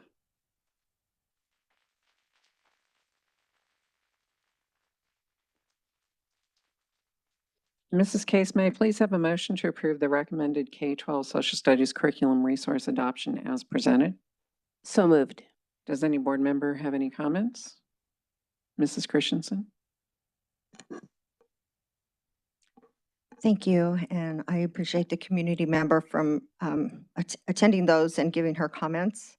I also agree with, we really need to be careful about the social emotional learning part because the current superintendent of public instruction has put language to indicate that he does not support that. Also, there's been some information coming from the Board of Behavioral Health Services, so we really need to take a look at some of the things that are being taught and ensure that teachers, counselors, and social workers do not provide behavioral counseling because the Board of Behavioral Health Services did indicate that they are going to start taking a hard look and ensuring that those individuals need to be licensed in order to do so. It could be up to a class 6 felony and $500 per each offense. So we just need to be careful as a district and really take a hard look at some of the things that we're doing and ensure that we're following the law. Does any other board member have any comments? The last time we had a social studies adoption, I voted against it. And the reason I did is because I didn't like how they treated our founders. I am kind of a American history crazy lady. Anyway, I love our founders of our country and I want our children to have that response in their lives. And mine started in elementary school. And my first love is core knowledge, and I would love to have core knowledge at all our schools. But right now, the core knowledge doesn't jive with the state standards, so it's very difficult. And we do have core knowledge in our schools, and they have to do a lot of jumping through hoops to make it all work to follow the GVC, did I get the ABCs right? GVC, Guaranteed Viable Curriculum. It's taken me 20 years to learn that. Anyway, so I had an opportunity to look at these books. I appreciate Susan Winder looking through these books and going to some of those meetings. I would be thrilled if the publisher, if that's possible, like they took it out of Florida, if they take that out for Arizona, that's fine with me, because I want our social studies to be something all of our teachers and our parents will agree with, and I don't want there to be controversy. So, and I'm the kind of person who likes history to be called history and not social studies. That's just the kind of person I am. But I have looked through this enough and appreciate the people who have gone through this curriculum very carefully. And I think it's a much better curriculum that we had last time. And it's very hard for publishers to come up with state standards and how they jump around and are different than other states. And Arizona did some switching around, and it made it very difficult when they did that for publishers to come up with the material. But I like this material better than what we had before. And if we could take out that social emotional learning out of it so that we wouldn't bring controversy, I would love that. But I just want to say, if we could get back to core knowledge somehow in our district, I think our level of engagement of learning for our students would become even better. So with that said, I think that the material is much better than what we had before. Thank you. Is any other board member? Mrs. Christensen? I concur with a lot of what Mrs. Case indicated, and I did want to let you know, I haven't had a chance to talk to you, but I've been researching, I've been working with Associate Superintendent Dr. Guzman, who's ahead of that area at the Arizona Department of Education, and I've been assured that they are going to be working with our district to ensure that core knowledge does follow state standards. And I know I've had some conversations with Dr. Corson, and they're going to work with us. And so they have assured me, because Superintendent Horn does agree with you on your statements. I believe you had a conversation with him at a meeting, and so he took that very seriously. And so yes, they are going to support that and help us ensure that it follows state standards. So I haven't had a chance to tell you that, but. Mrs. Baker? I just want to point out that providing behavioral health services and teaching SEL are two very different things. Providing a service is something you have to be licensed to do, but teaching about it is something teachers have been doing as long as there have been teachers. Social emotional learning is teaching them to get along, teaching them to wait their turn, teaching them coping skills for when they get upset. All of these things you need to become a successful adult. And a lot of these kids are not getting it at home. And I just want to make the distinction between SEL and providing behavioral health services. And I would like the social studies curriculum to stay just as it is. Thank you. Does anybody else have anything? Mr. Pantera? Yes, I agree with many statements that Mrs. Baker said. When some of you will say, let's take something out and have them pull that to avoid controversy, the fact of just doing that, well, another group's going to be upset about that, creating controversy in the idea of pulling it. So that shouldn't be the consideration. The consideration should be, is it right or wrong for our students? Right now, I like the way the curriculum's written for our students. I think it's going to do them a great service. Thank you, Mr. Pantera. Mrs. Christensen? Parents have the right to direct the education, upbringing, health, and mental health of their own children. It's not up to government-run schools and districts to direct that. And as governing board members and educators, we also have to follow the law. So there has been some changes, and I will bring some information to the board about what the Board of Behavioral Health Services has identified, that there is some gray area, and some of the things that have come across are considered behavioral health services.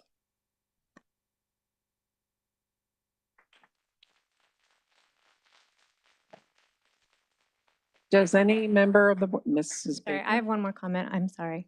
I'm also a parent in the district, and I also can direct my children's education. And when something is taken away that my children could benefit from, you're taking away my right as a parent in the district. And I did read the law, and the law does state that mental health should be taught in schools.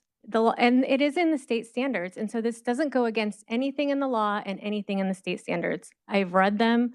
I'm up to date on them. I don't want, as a parent, things taken away from my children. Thank you.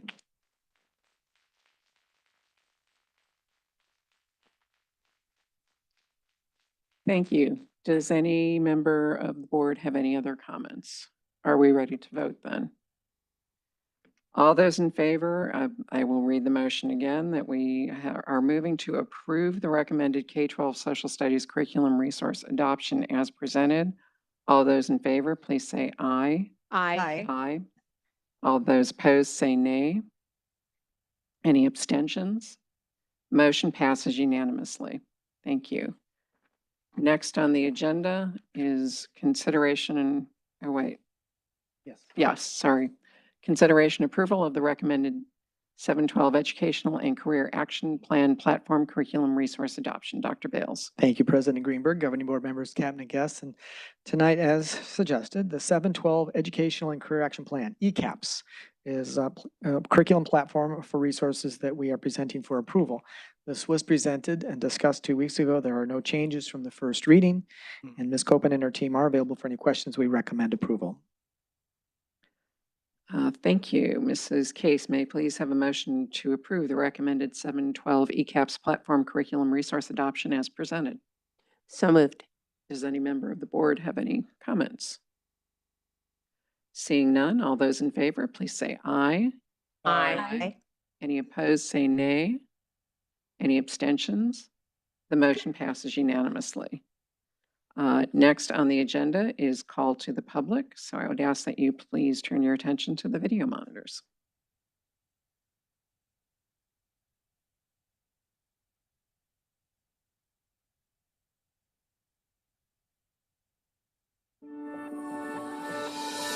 Call to the public is about to convene. This portion of today's meeting allows the public the opportunity to address the governing board. Although state law does not require that the governing board hold a call to the public, the Paradise Valley Unified School District and its board have chosen to do so because we believe it's important to hear about concerns and issues from our community. While call to the public is not designed to be a discussion, the board is here to listen. Due to Arizona open meeting law, the governing board cannot respond to, discuss, or take any action on items brought up during this time. However, staff members may be directed to get back to you and address individual concerns. As a reminder, the point of this and every board meeting is to accomplish the business at hand, and to be able to do so in an open and collaborative way.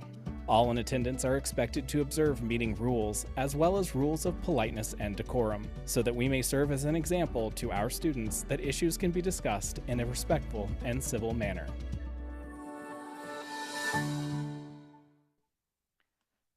Thank you. Tonight we have 33 people who have submitted comment cards prior to the start of the meeting, so each speaker will have 2 minutes.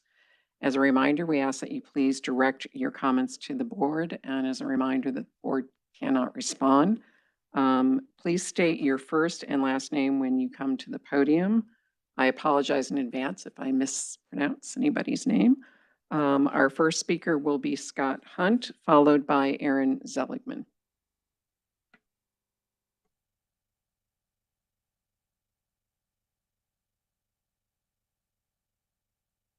I'm not sure how I won the lottery to speak first. My name is Scott Hunt. I'm married to a Paradise Valley School District teacher. She's here. She teaches up at Pinnacle. And we're here as JROTC in support of our beloved Colonel Bones and Senior Hayden.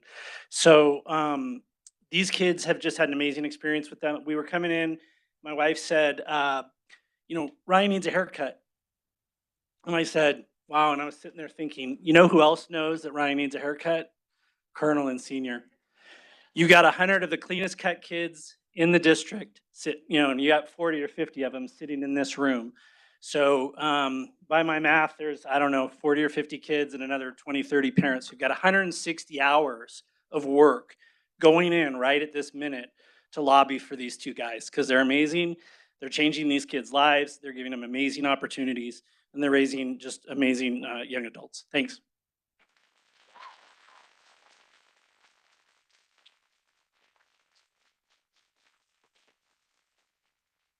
Thank you. Next is Aaron Zeligman, followed by Suzanne Hunt. Hello, my name is Aaron Zeligman. To the board and superintendents, my wife and I are taxpayers in this district. We have 2 kids that attended Mercury Mine Elementary and then Shea Middle School, and now they're both at Shadow Mountain. Beyond that, though, my wife attended schools in this district Shay and Shadow, and then she went on to teach for a decade in this district. So we have some deep roots here. I'd like to say that beyond that, we are big supporters of multiple booster clubs. We've planted gardens that you spoke to in your opening remarks. We're here for this district for the long term. Beyond that, our appreciation for what the district has done for our family in the past, I do want to see if there's anything that we can do to keep our wonderful junior ROTC teachers and instructors in place. What can we do to support their compensation?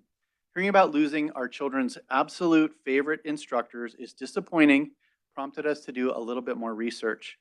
While I understand that enrollment has been declining in the district, and therefore we have less capital that's available to spend, there are some interesting and unique expenses that I do want to point out between the 2022 budget and the 2023 budget.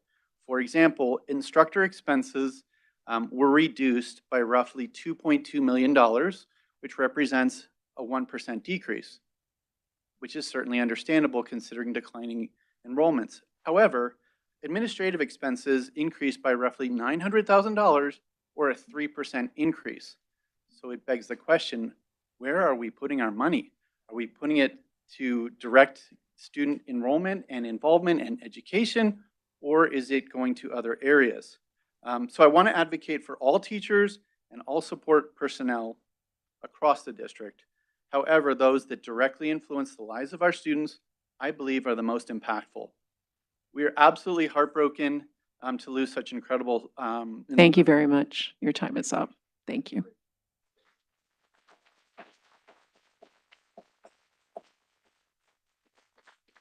Next is Suzanne Hunt, followed by Elizabeth Hall.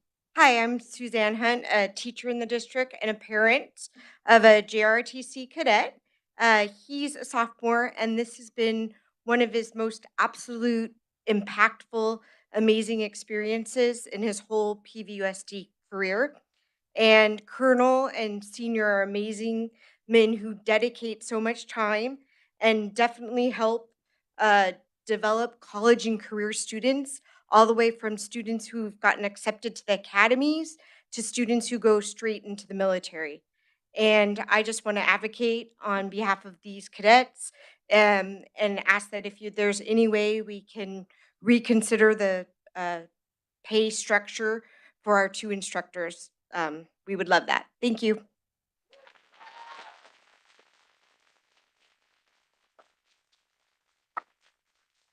Thank you. Next is Elizabeth Hall, followed by Anthony Edens.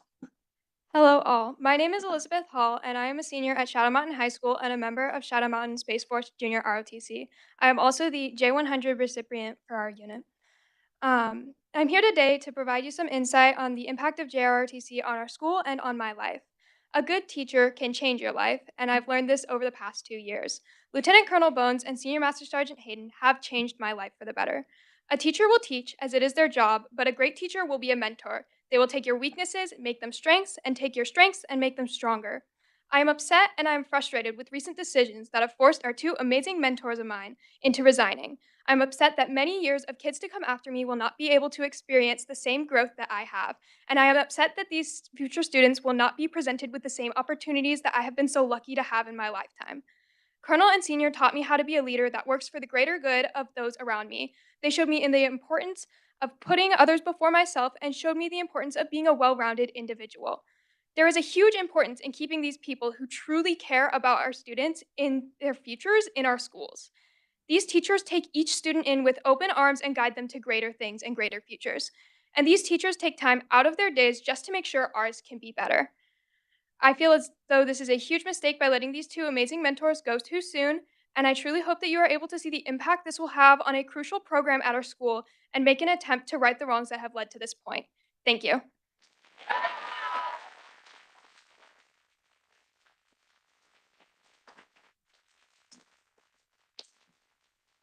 Next is Anthony Edens, and followed by Copper Madden. Hello, my name is Anthony Edens. I am a part of the Junior ROTC. I'm a part of Junior ROTC. I've been a cadet for almost 2 years now, and it's changed my life. I was never really the most high-performing kid in anything, really. I was going nowhere in life. I had nothing about my future. And thanks to Junior ROTC and Senior Hayden and William Bones, they've changed me and for the good. I am faster, I'm stronger mentally and physically. I can do a lot of things I wasn't able to do when I was younger before RTC. I will do anything I can, which the little power I have, to make sure that people who don't know how to do anything in life can reach their guidance from these people. These people have been more than mentors to me. I can't even imagine how much they can do if they have just a little bit more time with the people who come next. Thank you very much for your time.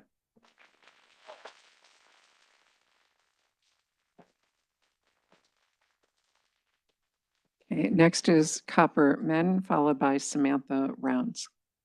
Hello, my name is Cooper Madden, and Sorry. no, I wanna say how grateful I am for the opportunity that you have given us, and I would speak for everyone that we are all very grateful for being able to come here and speak, and I want to thank each and every one of you. I have been in ROTC for 2 years, and in that time, it has changed my life significantly. When I was just coming into high school, from middle school, I was a very shy person. I didn't have a lot of self-confidence. I had trouble working with other people, but here I stand before you telling you the changes that Colonel and Senior made in my life, William Bones and Chadwick Hayden. These people have made a significant change in me for the opportunities they've given me, putting me in positions that have allowed me to grow, to learn how to communicate to people, to learn how to work with people, to learn how to talk to people, to learn how to lead, to organize, and to follow. But really, what I would love to say is I want to give you a quote to leave you off with from our Vice Commander, Connor Bagley. Earlier today, I was talking to him, and somebody asked him about tonight. He said, somebody asked him, she asked, are we going to wear our uniforms? And Connor Bagley said, if you can wear your uniform, come in your uniform. If you can't wear your uniform, come without your uniform. But if you come with your heart. And so I stand before you. Some of us may not have our uniforms, but we've all come with our heart because we all love Colonel and Senior, and we all love ROTC. Thank you. God bless you.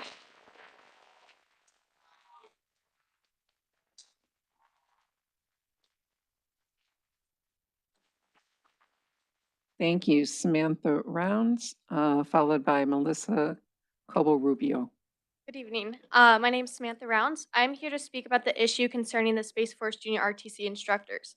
First, I want to speak on how this class has made us students into amazing leaders, aspiring students, and overall good people.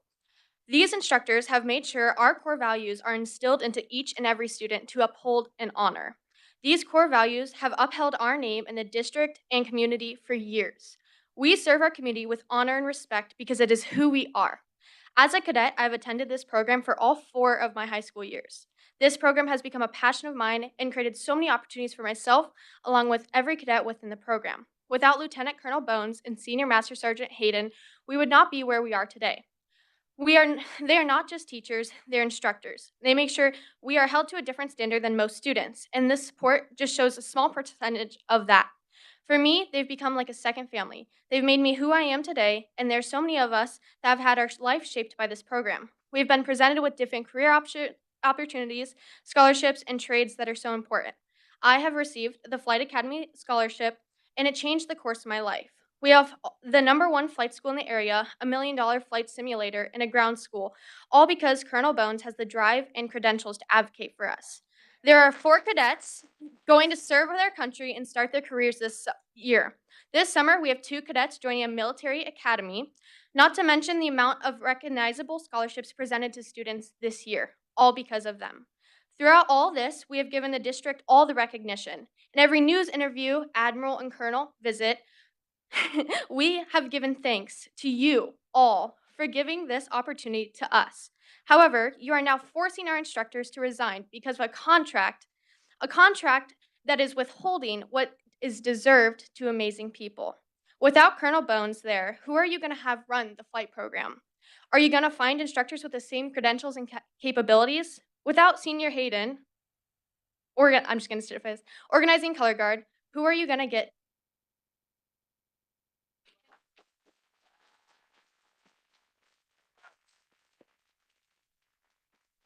Melissa Cobo-Rubio, followed by Rhonda Jernigan. I hope I got that. Good evening. My name is Melissa Cobarubio. This program not only provides additional funds for this specific program, but it has also allowed other clubs at Shadow and across Phoenix to acquire funds for their needs with NASCAR. Without Colonel Hayden, Constant Caress Levy, who pays this, will not work with us, therefore losing $100,000 a year. I want to know if this has been considered. My husband and I volunteer as much as possible with this program, and at multiple times the last 2 years, we have said to each other, I do not know how Colonel and Senior do this. We are exhausted. Their tireless efforts as our trusted leaders and their strong example to our children have allowed my children to dream a career in the service, a dream they had not had prior to high school. Furthermore, this program has broke my daughter out of her shell. My child has found a path to leadership that she never had before. She says that Senior Hayden is her favorite teacher, and she even wrote a report about him. My children both came from charter schools to attend Shadow Mountain ROTC. This is our second year at Shadow, and without the guidance of Colonel and Senior, my children would have stayed in a charter school for this specific time. I have mistrust of the public school system and its ability to attract and retain good qualified teachers. This example of the PB school district's inability to negotiate a fair and equitable contract for these priceless teachers is unacceptable. My request is this: I pay into the tax system that funds all of these salaries.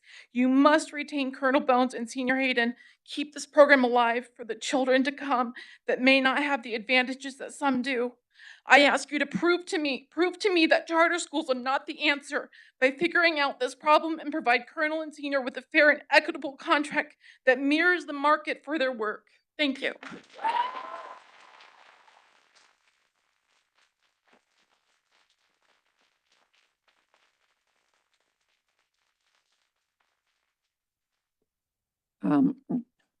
I apologize. Rhonda Jernigan, followed by Mike Rubio.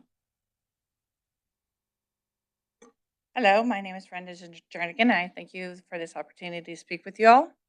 I apologize. I was kind of notified rather hastily by my daughter, panicking about the thought of losing her two favorite teachers, mentors, people in the world. I mean, she likes them more than her parents, I think. Anyway, I just don't understand why, what the purpose is in reducing their pay. By reducing their pay, you're not going to find other people who are going to be able to fill their position. So basically, by reducing their pay, by losing them, you are killing this program. There is nobody going to come in and work like they do and perform like they do. It's just inconceivable to me. So, and as you can see, there have been countless students that have been benefited from JRTC, more, I would suspect, than the football program. Yet you don't reduce the coaches' pays. There's more kids that have benefited from this program than the Culinary Institute, yet you're not reducing that. There are more kids that are probably even, benefiting more from the JROTC than the arts and theater program. Okay, I know 5 kids who have gone through the JRTC program. They have served. One was in the 82nd Airborne. He was in the 82nd Airborne, and now he is working to become a nurse, and he is doing great things. His brother also went to the JRTC program, and he is still serving in our Air Force in Alaska and is doing great things. Anyway, these kids deserve.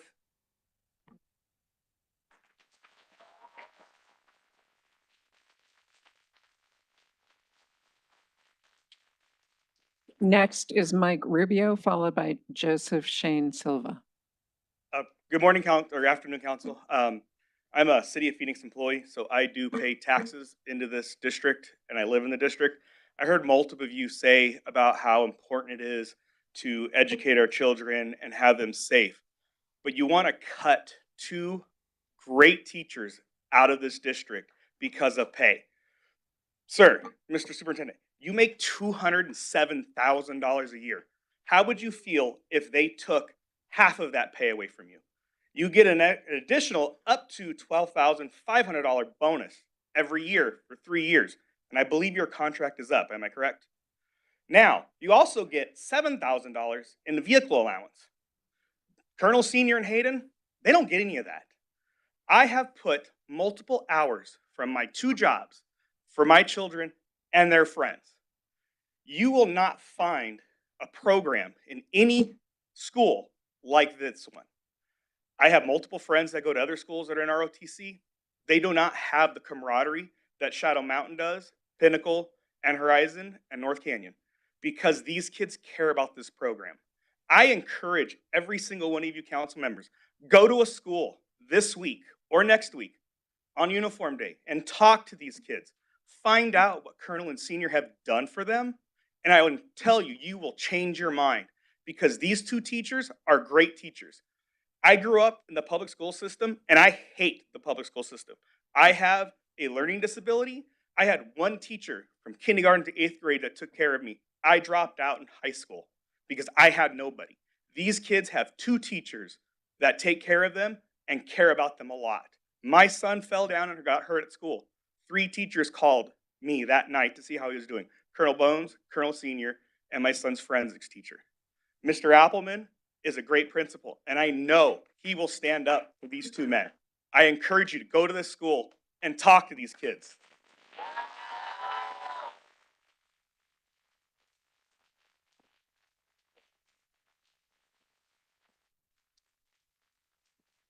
Okay, next is Joseph Shane Silva, followed by Shannon Mooring Benson. Hi, I'm here today with Shadow Mountain Space Force Junior ROTC.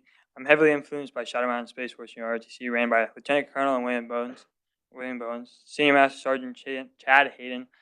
They have inspired me to strive for excellence in everything I do, ranging from color guard, where it gives us the opportunity to get up early and so that we can get these uniforms on, and precision range and flags, rifles, and movements with our feet. Lieutenant Colonel Bones and Senior Master Sergeant Hayden has pushed me and every other cadet together, but making one big family responsibility with life and their critical curriculum. Another critical importance of senior and colonel's presence is they have influenced each and every cadet to be able to cohere with one another. Senior Master Sergeant Chad Hayden and Lieutenant Colonel Bones is important to every single cadet in this program. Without them, this program would be nothing. Thank you for today.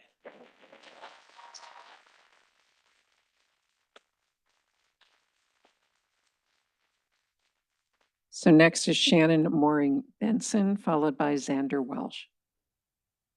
Madam President, members of the board and cabinet, my name is Shannon Mooring Benson. I am the mother of a Shadow Mountain senior. My son has participated in the JROTC program for 4 years.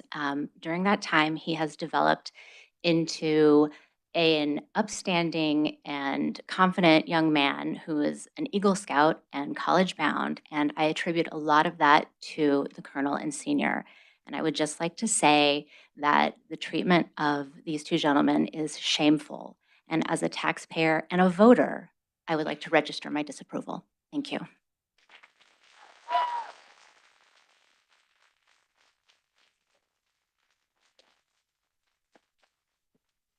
Xander Welsh will be followed by Erica Welsh. My name is Xander Welch. I am so thrilled that each and every one of you show such a joyful interest in our program, and I hope that you express that same gratitude towards my message. Shadow Mountain JROTC is more than just a program. It is a community and a group that enriches our school and provides many educational opportunities to the students here at Shadow.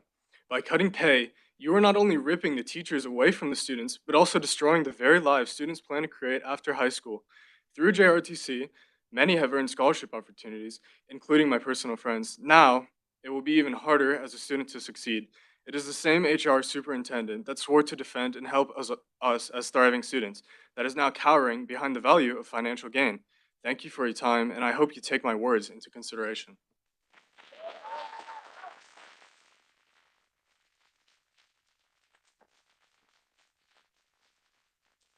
Erica Walsh will be followed by Lauren Violet.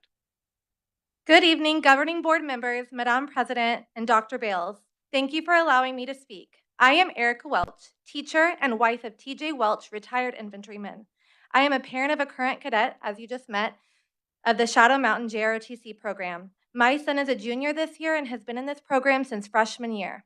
My son, Xander Welch, is concerned that things that he has worked for to support his future career in the military will no longer be available to him. We received an email today notifying us of the resignation of Colonel Bones and Chad Hayden due to the lack of ability to negotiate their contracts by the HR assistant superintendent. These men are irreplaceable and highly valued. Their absence will lead to a destruction of the program and a loss of community partnerships. Students will possibly lose out on experiences that they have been anticipating their entire high school career. It is unfair to our students and it is unfair to these staff members. I am asking for immediate action. As you have said many times tonight, this is a collaborative process. I demand 100% transparency regarding this issue, especially since their salary is subsidized by the Air Force. Thank you so much for your time.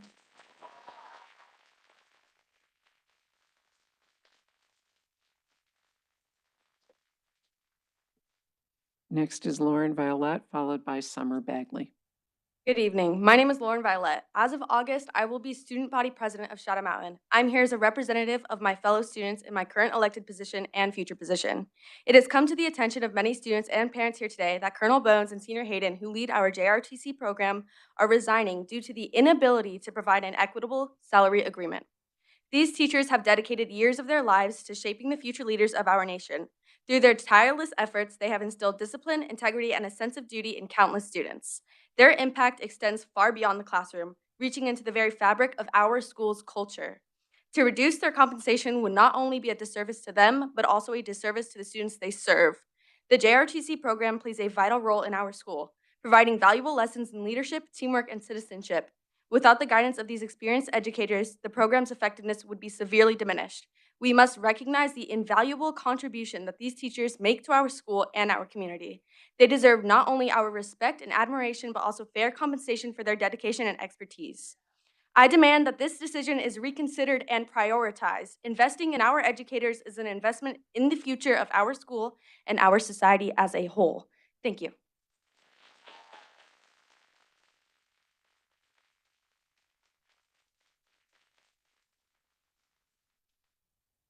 Summer Bagley is next, followed by, sorry, it's hard to read, Ariane Espinoza.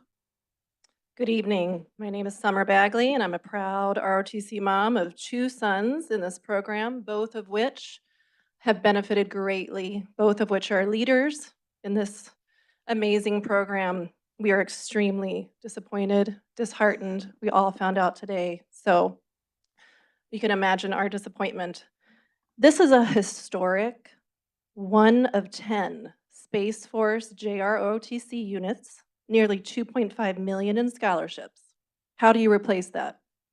25 pilot scholarships worth over $600 grand, 40 enlistments, nearly $150 in bonuses, 15 ROTC scholarships, of which we have no idea how much that is because it's a full ride for 4 years for each student to that university.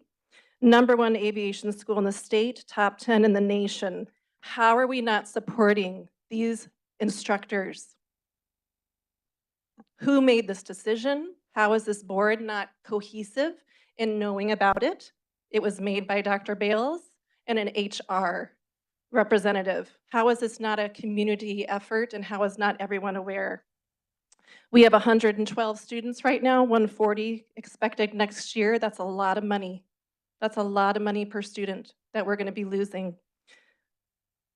Why are we not able to support this flagship program at our beloved school and compensate our leadership appropriately, given the long list of areas where we're able to cut? For example, a $10,000 parting gift for Dr. Bales as he leaves his position. For example, $150,000, 50,000 more for a new hire that would more than cover it. This is ridiculous. The board is supposed to be over these sorts of decisions. I would like to know why they weren't informed. I call for a full reinstatement of these contracts immediately.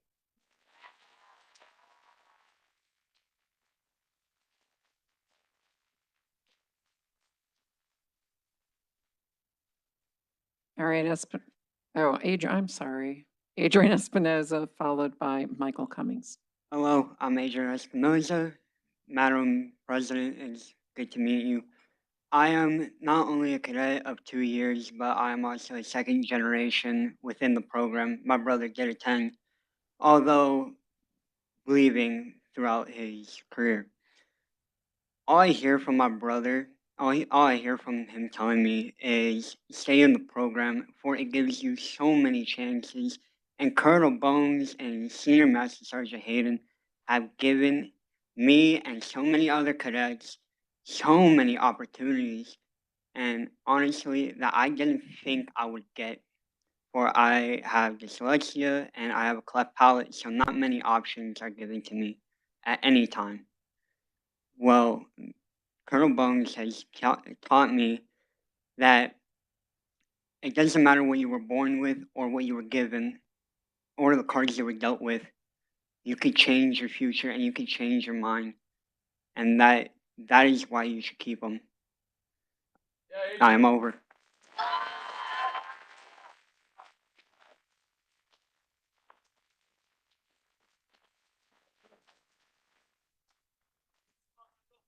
Next is Michael Cummings, followed by Gavin Hoskins.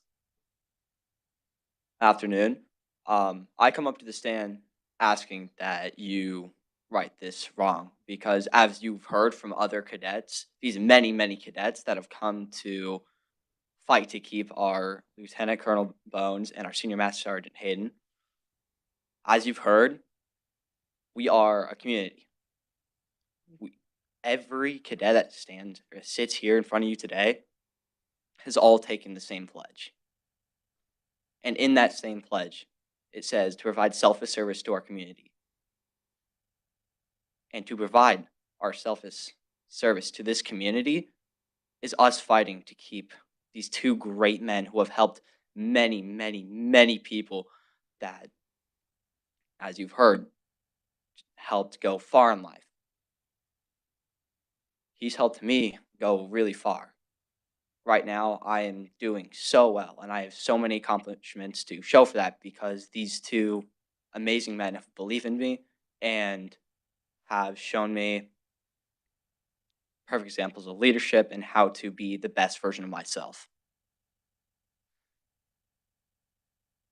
Looking at some of you today, I see that some of you seem unmoved and unthrilled to hear 33 of us talking about this. It is insane because 33 people coming up to speak to all of you so we can save our amazing program and have a chance of other people experiencing these great things that these two men have done for us. As you've also heard, it is a family. Everyone here works together as one unit together.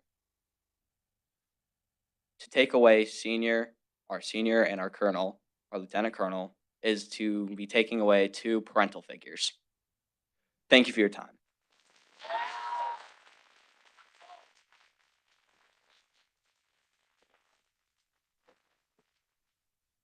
Next is Gavin Hoskins, followed by Samuel Robet. Thank you. Hello, my name is Gavin Hoskins. I am a Cadet Staff Sergeant at Shadow Mountain High School AZ 911 Junior ROTC. I am also a freshman at Shadow Mountain High School. I could talk about all the qualifications the senior and colonel have, but you already know them. I could talk about the budget, but that seems like that would be unsavory given our current circumstances. What I can talk about is what makes Colonel Bones and Senior Hayden special cannot be qualified as a line item. It cannot be an expense to be done away with when inconvenient, as they have done far more than merely organize and administer a program. They have built a community, one that cannot easily be replicated. They push the values of excellence, courage, honor, and service. They've drawn many cadets from out of school boundaries, and I am one of them. One of the reasons that I decided to come to Shadow Mountain High School over remaining at a charter school was the program that Senior and Colonel have created. Sergeant Hayden and Colonel Bones are both excellent teachers and good men, and by losing them, we would lose the very soul of AZ 911, and that is not something so easily replaced.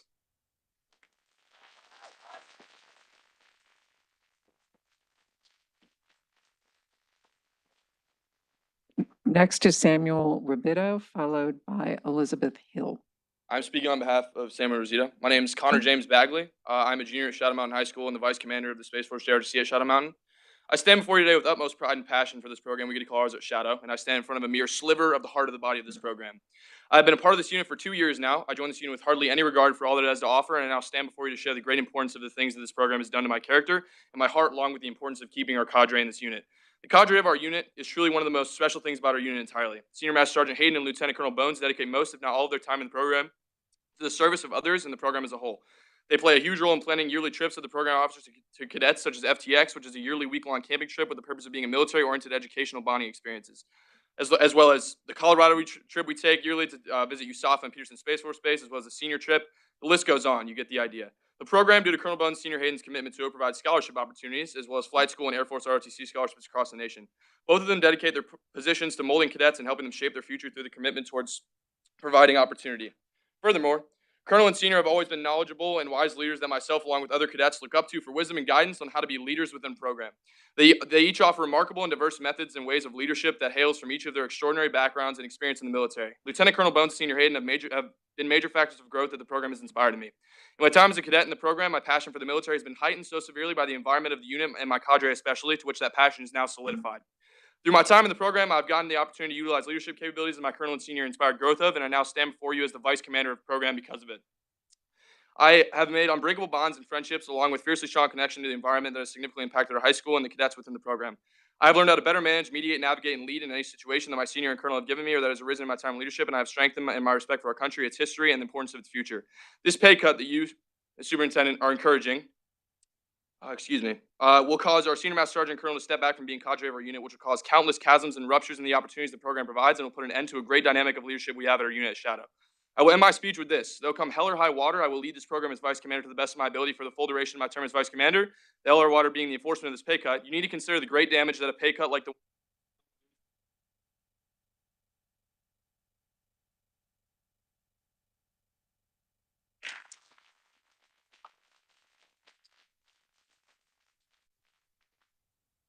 Next is Elizabeth Hill, followed by Angelica Schneider. How you doing? Oh, it started.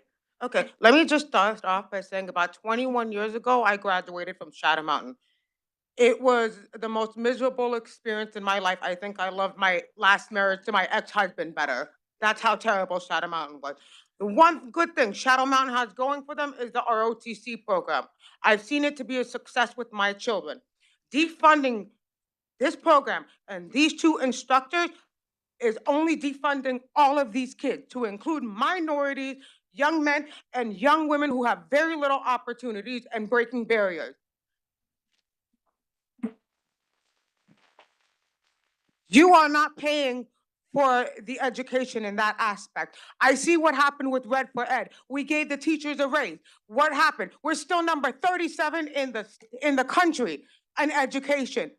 The only one good thing we have is this program that is worth anything, which is why I can justify paying $3,500 a month in rent for my two children to go to this school, and I am not the only parent here who's doing that.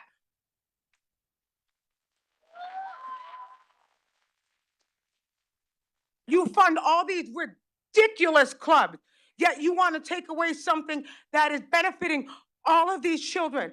You're taking away not only from these two instructors that have had this turnout in less than a 2-hour period. I found out about this at 4:30. I was here at 5:30. All of these kids are here. to support, and parents here, to support these two people. Not only that, these two people served our country. Shame on you for even suggesting this. Shame on you.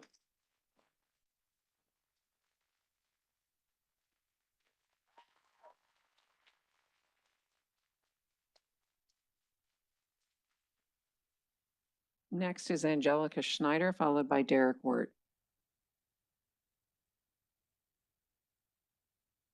My name is Angelica Schneider. I am a second year cadet at the JROTC program. I would like to talk about my experience with Colonel Bones and Senior Hayden. These two men are amazing. They've supported me so much. Last year, I got diagnosed with heart disease or heart condition. And these two men just supported me through it. They comforted me when I was scared about it. There was months when we didn't know what was happening. I would almost pass out in the field, and they would stay there with me.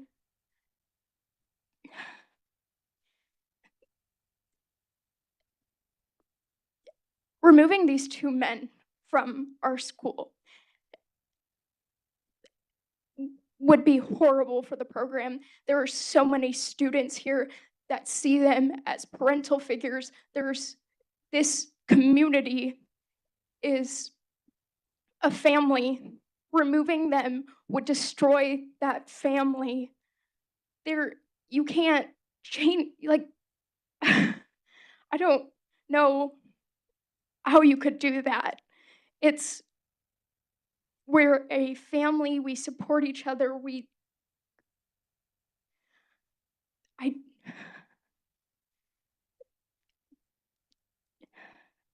these two men are the support system of over 100 cadets.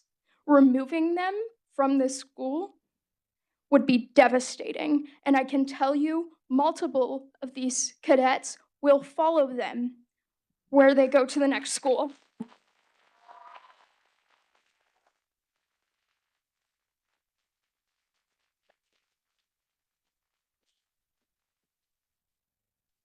Next is Derek Wirt, followed by Jen Strong. Good evening, President and board members. My name is Derek Wirt. My family and I have been in the community for almost 10 years now. Sorry, my name is Derek Wirt. My family and I have been in this community for almost 10 years now. I have 3 kids that have gone to various schools in this district. My oldest son currently has been in the JROTC program for the last 2 years, and I have seen a huge difference in his confidence and just what a wonderful young man he has grown up to be. And through this program is where I've seen the change. So removing these 2 men from the program, I feel like it's a huge disservice to the school and the district. I don't know how you can get rid of 2 men who have turned a community into a family. And I would also like to just say that you guys spoke about declining numbers in enrollment. With this program, they have brought kids from other schools, districts. So I don't understand how allowing these 2 men to walk away with whatever differences you guys have, contracts, I don't know the numbers. I don't want to get into that. This is about 2 men who are turning young men and young women into functioning members of society in a positive way and shaping future whatever. They're going to go on to be great things, and you guys are going to allow these 2 men to walk away, and I think that's very embarrassing. So I would just ask that you would please reconsider your choice on this matter. Thank you.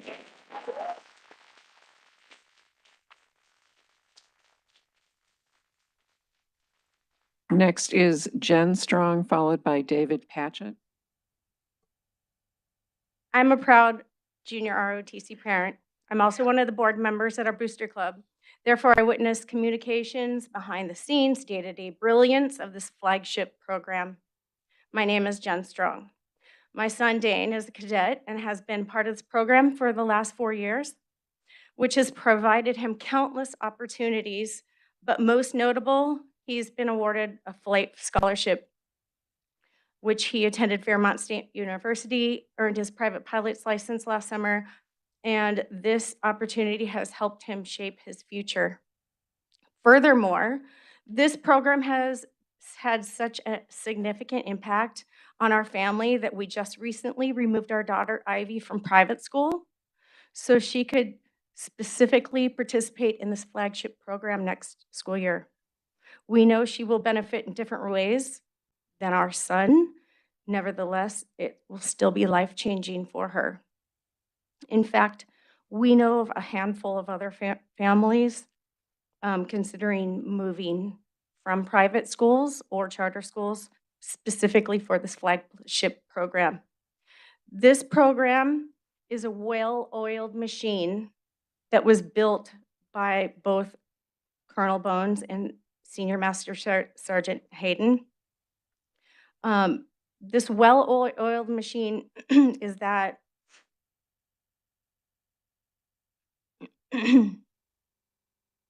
this is all because of Colonel and Senior.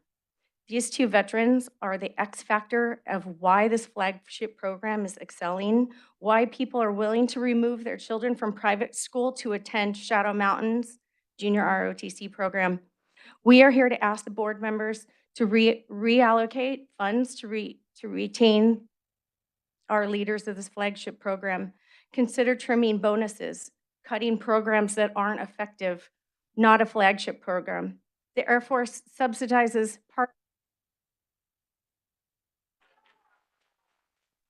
No, sorry, your time is up.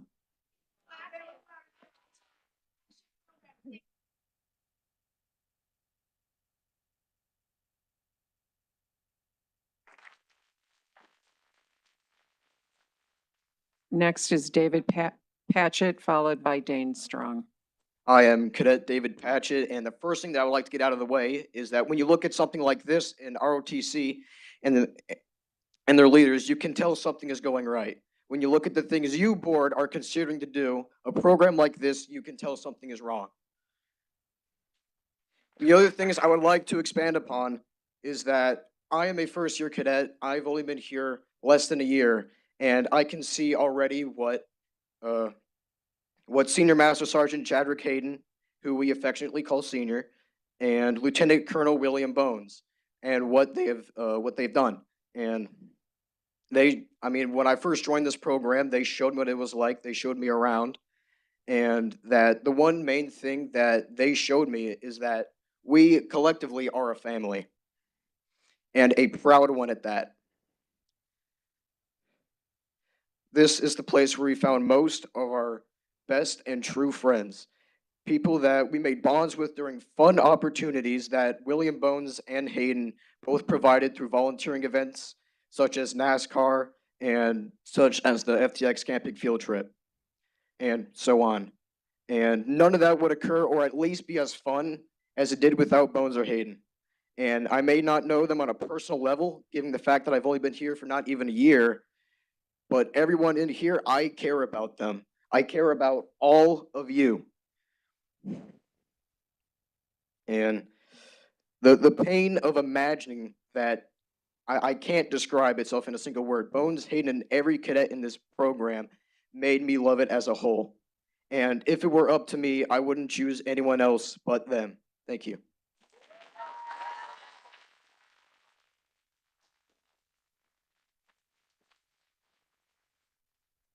Thank you. Next is Dane Strong, followed by Braden Nessen. Hello, I appreciate my opportunity to speak here, Ms. Christensen. If I'm pronouncing that correct, I probably didn't, so I apologize. But I appreciate your opening comments you said earlier today about the whole program. Tony Pantera, it was a pleasure having you in the flight simulator with me. It was a great time, honestly, flying in there. And hearing your comments about how amazed you were actually quite awe-inspiring. And then Nancy Case, I have to agree with you 100% on your statement about how the teacher means everything to the student. It doesn't matter what tools you have in the classroom. It's who's teaching the class. And I have a feeling that the actions taken by one individual in this room, I will not name his name. However, these actions only further pushed Senior Master Sergeant Chad Hayden and Lieutenant Colonel William Bones to leave the school district. Now, my mom wanted me to say a few things in this piece of paper, but however, screw it. I apologize if I do get a little fired up in my remaining 50 seconds. However, I cannot stress how much it is annoying to me hearing people sit at the school board complaining about a recruitment issue. However, the number one recruitment in the entire district, the number one program is right here in this room. Right here is the entire backbone of, and this is your entire future, well, not only just military members, but give it a second, it'll come to me. But this is your entire solution to your recruiting problem right here. And you guys are willing to kill a program that has not only a $300,000 flight simulator that me and Tony Pantera rode in the other day, but two great leaders who are able to create fantastic people like me and all these other cadets out here. Thank you.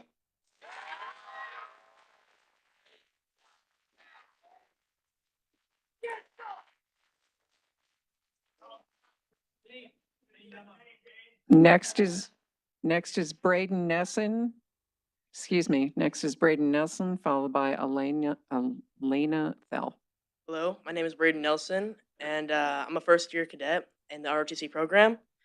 Senior Hayden and Colonel Bones have been teaching this for 5 years, and in those 5 years, they have gained the total respect and admiration of the ROTC cadets. If they are cut from the program, the first question I had would be who? Who in the world could possibly replace them?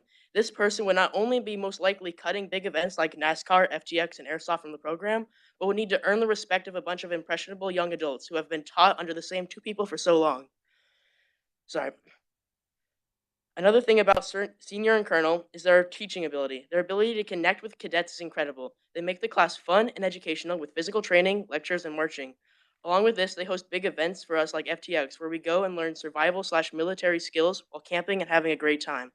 I myself am only a freshman, so I haven't been around as long as other students yet. I'm here speaking because I know how important these teachers are. They're different, and that's what makes it work. Even in 1 year of their teaching, I have made many friends and fun experiences, making ROTC well worth my time. But without them, I don't know if it will be the same feeling and energy as it once had. Thank you.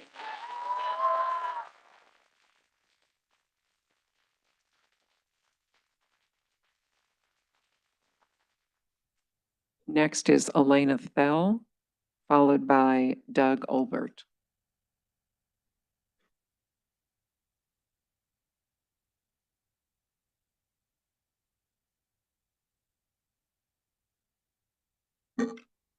My name is Elena Thel.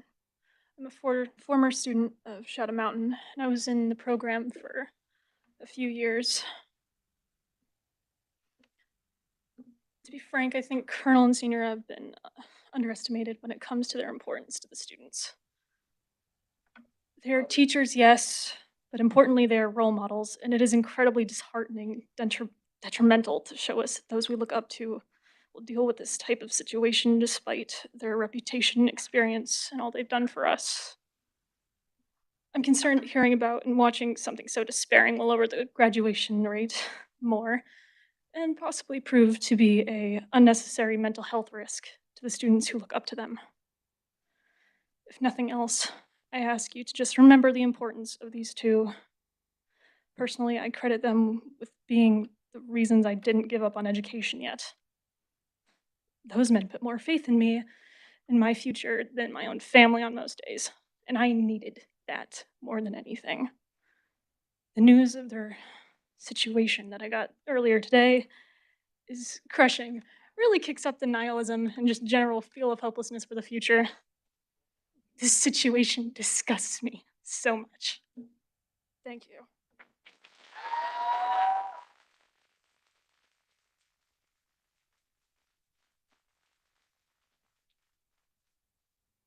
Next is Doug Olbert, followed by Carolina Woodruff.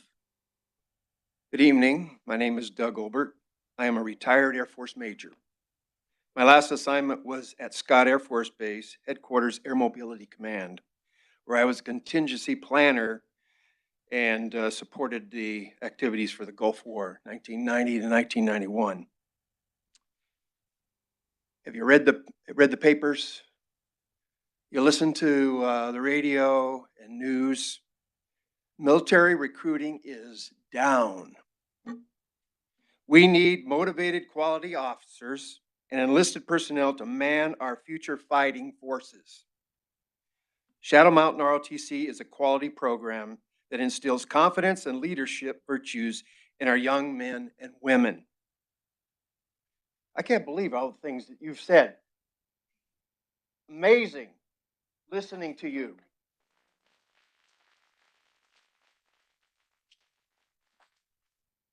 I don't remember people that are as articulate as these young people are, and I know it's because of the program they've been in.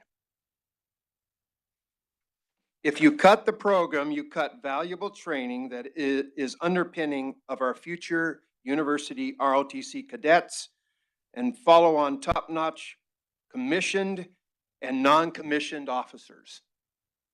Scrapping the program will be a big loss for our patriotic children and parents, a big loss for our military, and a great big loss for our country.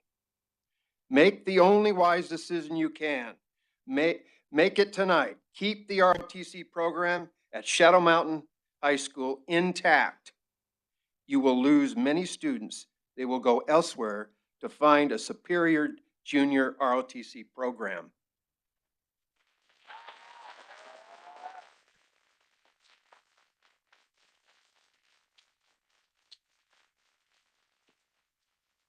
Next is Carolina Woodruff, followed by Amelia MacArthur. Good evening. I'm Carolina Woodruff, a cadet in JROTC. I'm here to ask you to reconsider the contract negotiations for our two instructors because what they've given me and the other cadets behind me is worth more than any money or budget issues, and I know all these kids can attest to that. I could speak on the money we raise, the fundraising we do, or the scholarships we get, even our camping trips. But you've heard all that tonight multiple times, so instead I speak on how my two instructors have changed me as a person, as well as the other kids behind me. The impact this program has had on my life in the 1 year I've been a cadet here is more profound than anything else I've been through in the 16 years I've been alive, if I'm going to be honest. I've learned a pride in my country, self, some confidence and character growth I didn't have before, and people who knew me before I was a cadet could attest to that. Um, I recognize those traits, that pride, in my fellow cadets sitting behind me. And Shadow Mountains ROTC is practically the heart of our school. One might go as far as to say PV District itself. I know a lot of these cadets come from other schools just to be a part of Shadow Mountains JROTC. That's how important it is to all of us. I know we're all shocked and upset by the recent decisions and the forcing of our instructors to resign. It's such a big part of all of our identities, we really don't know what we would do without it. The experiences we've had in this program, thanks to Senior Hayden and Colonel Bones, have made us all better young men and women than we were before. I know that. And I know every single kid's life has been touched personally by our two instructors that you guys are letting go. They lead us, mentor us, make us better people, and still care about us at the same time. And they make sure that we all know we have a place in the program. I'm running out of time. I have 8 seconds left, but if all around 40 of us sitting here on a Thursday night at almost 9 is not proof of how impactful they are, I don't know what is.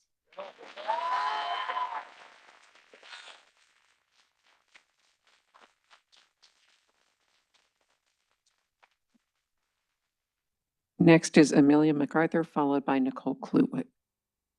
evening, Council. My name is Amelia MacArthur. I'm a sophomore at Shadow Mountain, and I would like to start things off by saying that I am by no means a skilled public speaker, nor am I personally affiliated with JROTC as a whole, so I'm going to keep things short and sweet. Although I admit that I don't know much about the financial state of the district, I can say that I have many close friends who consider ROTC as their personal refuge. Today, I saw several of them more upset than I have ever seen them before. I can tell you that thanks to this program and these teachers, many of them live much happier lives, and any changes to either of these things would risk negatively impacting them and quite possibly their well-being as well. Thank you for your time, and I hope you all have a good night.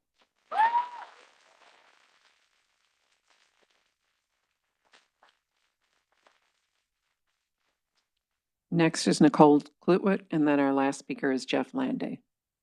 Hi, my name's Nicole Klutwick. I was not planning on coming to this meeting, but my phone blew up this afternoon and people upset about this situation and wanting me to speak on this. As you guys know, there's a lot of school choice out there, and for us to compete, we need to be a market leader. In this situation, we have a room filled with people who are passionately attending our district because we provide a niche, a top of the state program that others don't provide. I realize that it's funded a lot by the federal government, and maybe that grant went down. But even if that grant went down this year, we should be sucking up the difference and providing for this. This is a program that needs to continue. And I want to say one thing about the money. Where would the money come from? I just want to point out, and I've mentioned this once before, but our annual comprehensive financial report, which is our audited financial statements, on page 44, it shows that we had a surplus last year of $20.2 million.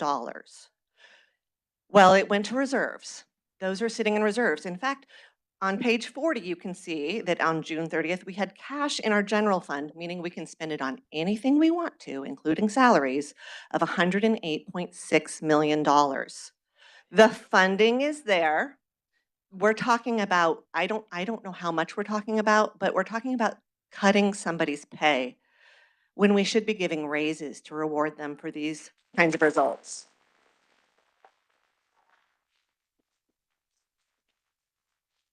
And before anybody pushes back and says it's not our decision, I want to remind the board that you are responsible for approving the budget, not just the status quo of what the cabinet recommends, but what's actually in the budget. If you want this in the budget, it will be. Thank you.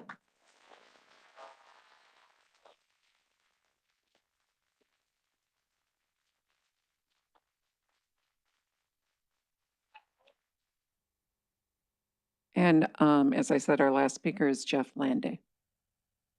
So I'm not speaking in ROTC, but I do favor the program. My son is in Civil Air Patrol. You guys are awesome.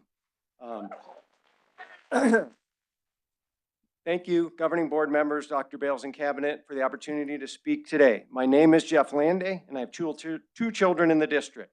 I've spoken up here a number of times and have attended numerous PVUSD governing board meetings. My purpose for speaking today is to offer praise.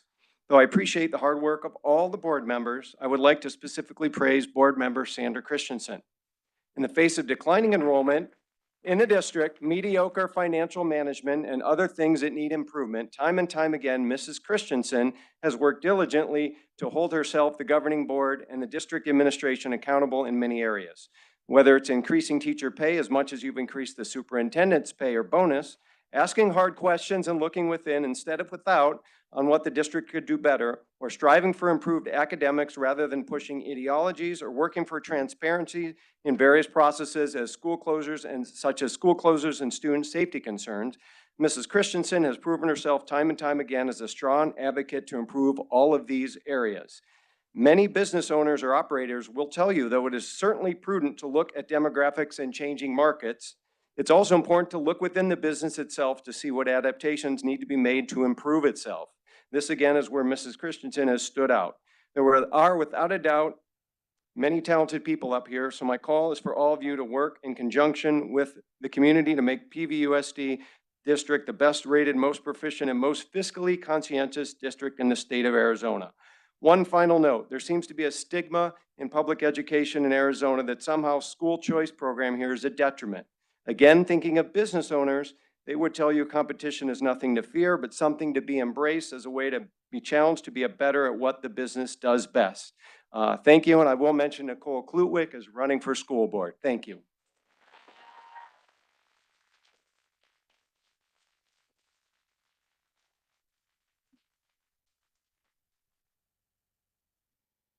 Thank you. Next on the agenda, we have items for discussion. Dr. Bales. Thank you, President Greenberg, cabinet guests.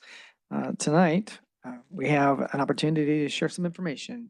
Ms. Berrigan, will you please share with us the classroom spending report for fiscal 23?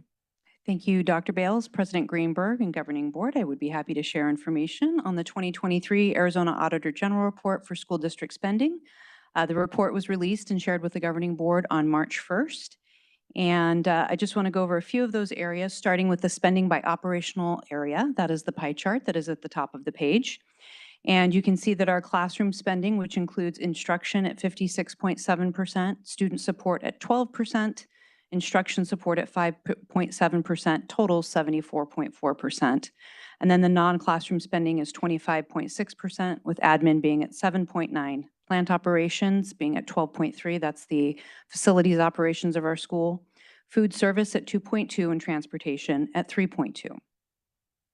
And as a reminder, instructional expenses include personnel, namely teachers, paraprofessionals, our instructional supplies, instructional aids, activities like field trips and athletics, and then tuition paid to private institutions. And then non-instructional expenses, the plant operations such as equipment repair, building maintenance, custodial, and so forth. Our student support, which includes our counselors, nurses, speech and language pathologists, and other therapists. The instruction support such as our curriculum director, SPED director, and so forth. And then food service and transportation expenses. For 22-23, this is split into 3 sections, and the first section is classroom dollars with just that instruction-only piece. Then the classroom dollars including student and instruction support, and then administrative costs. In each of those 3 areas, we have 4 columns, starting with what our PVUSD number is in dollars per pupil, followed by the peer average, the state average, and the national average. You can see that for PVUSD in classroom dollars for instruction and instructional support, we are higher than peer and state average.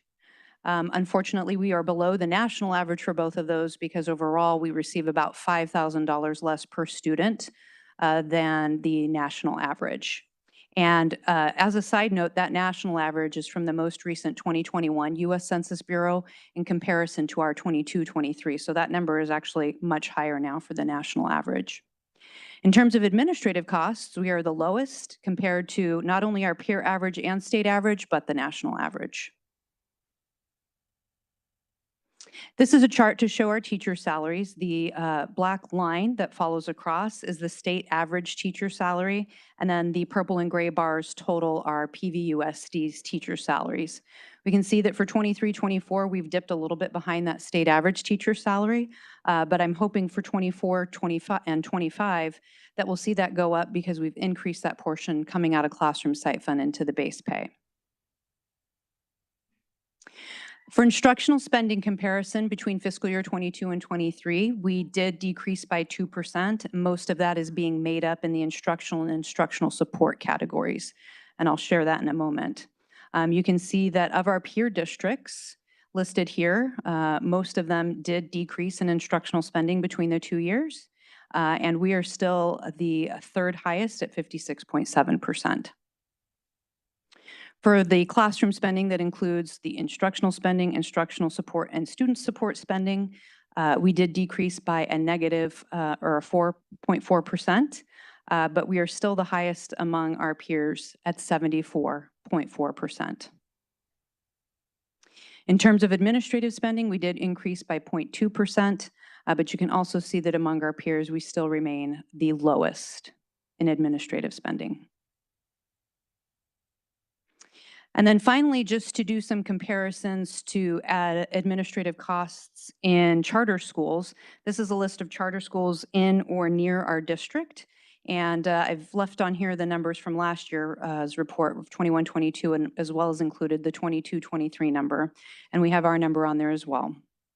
You can see that the charter schools percentage range anywhere from 11.5% up to 31.6% in administrative cost per ADM, with the average being 17.7%. And just want to make a few commentary pieces on things that affect a decrease in instructional spending or an increase to administrative spending. A lot of times those decisions are outside of the district's control.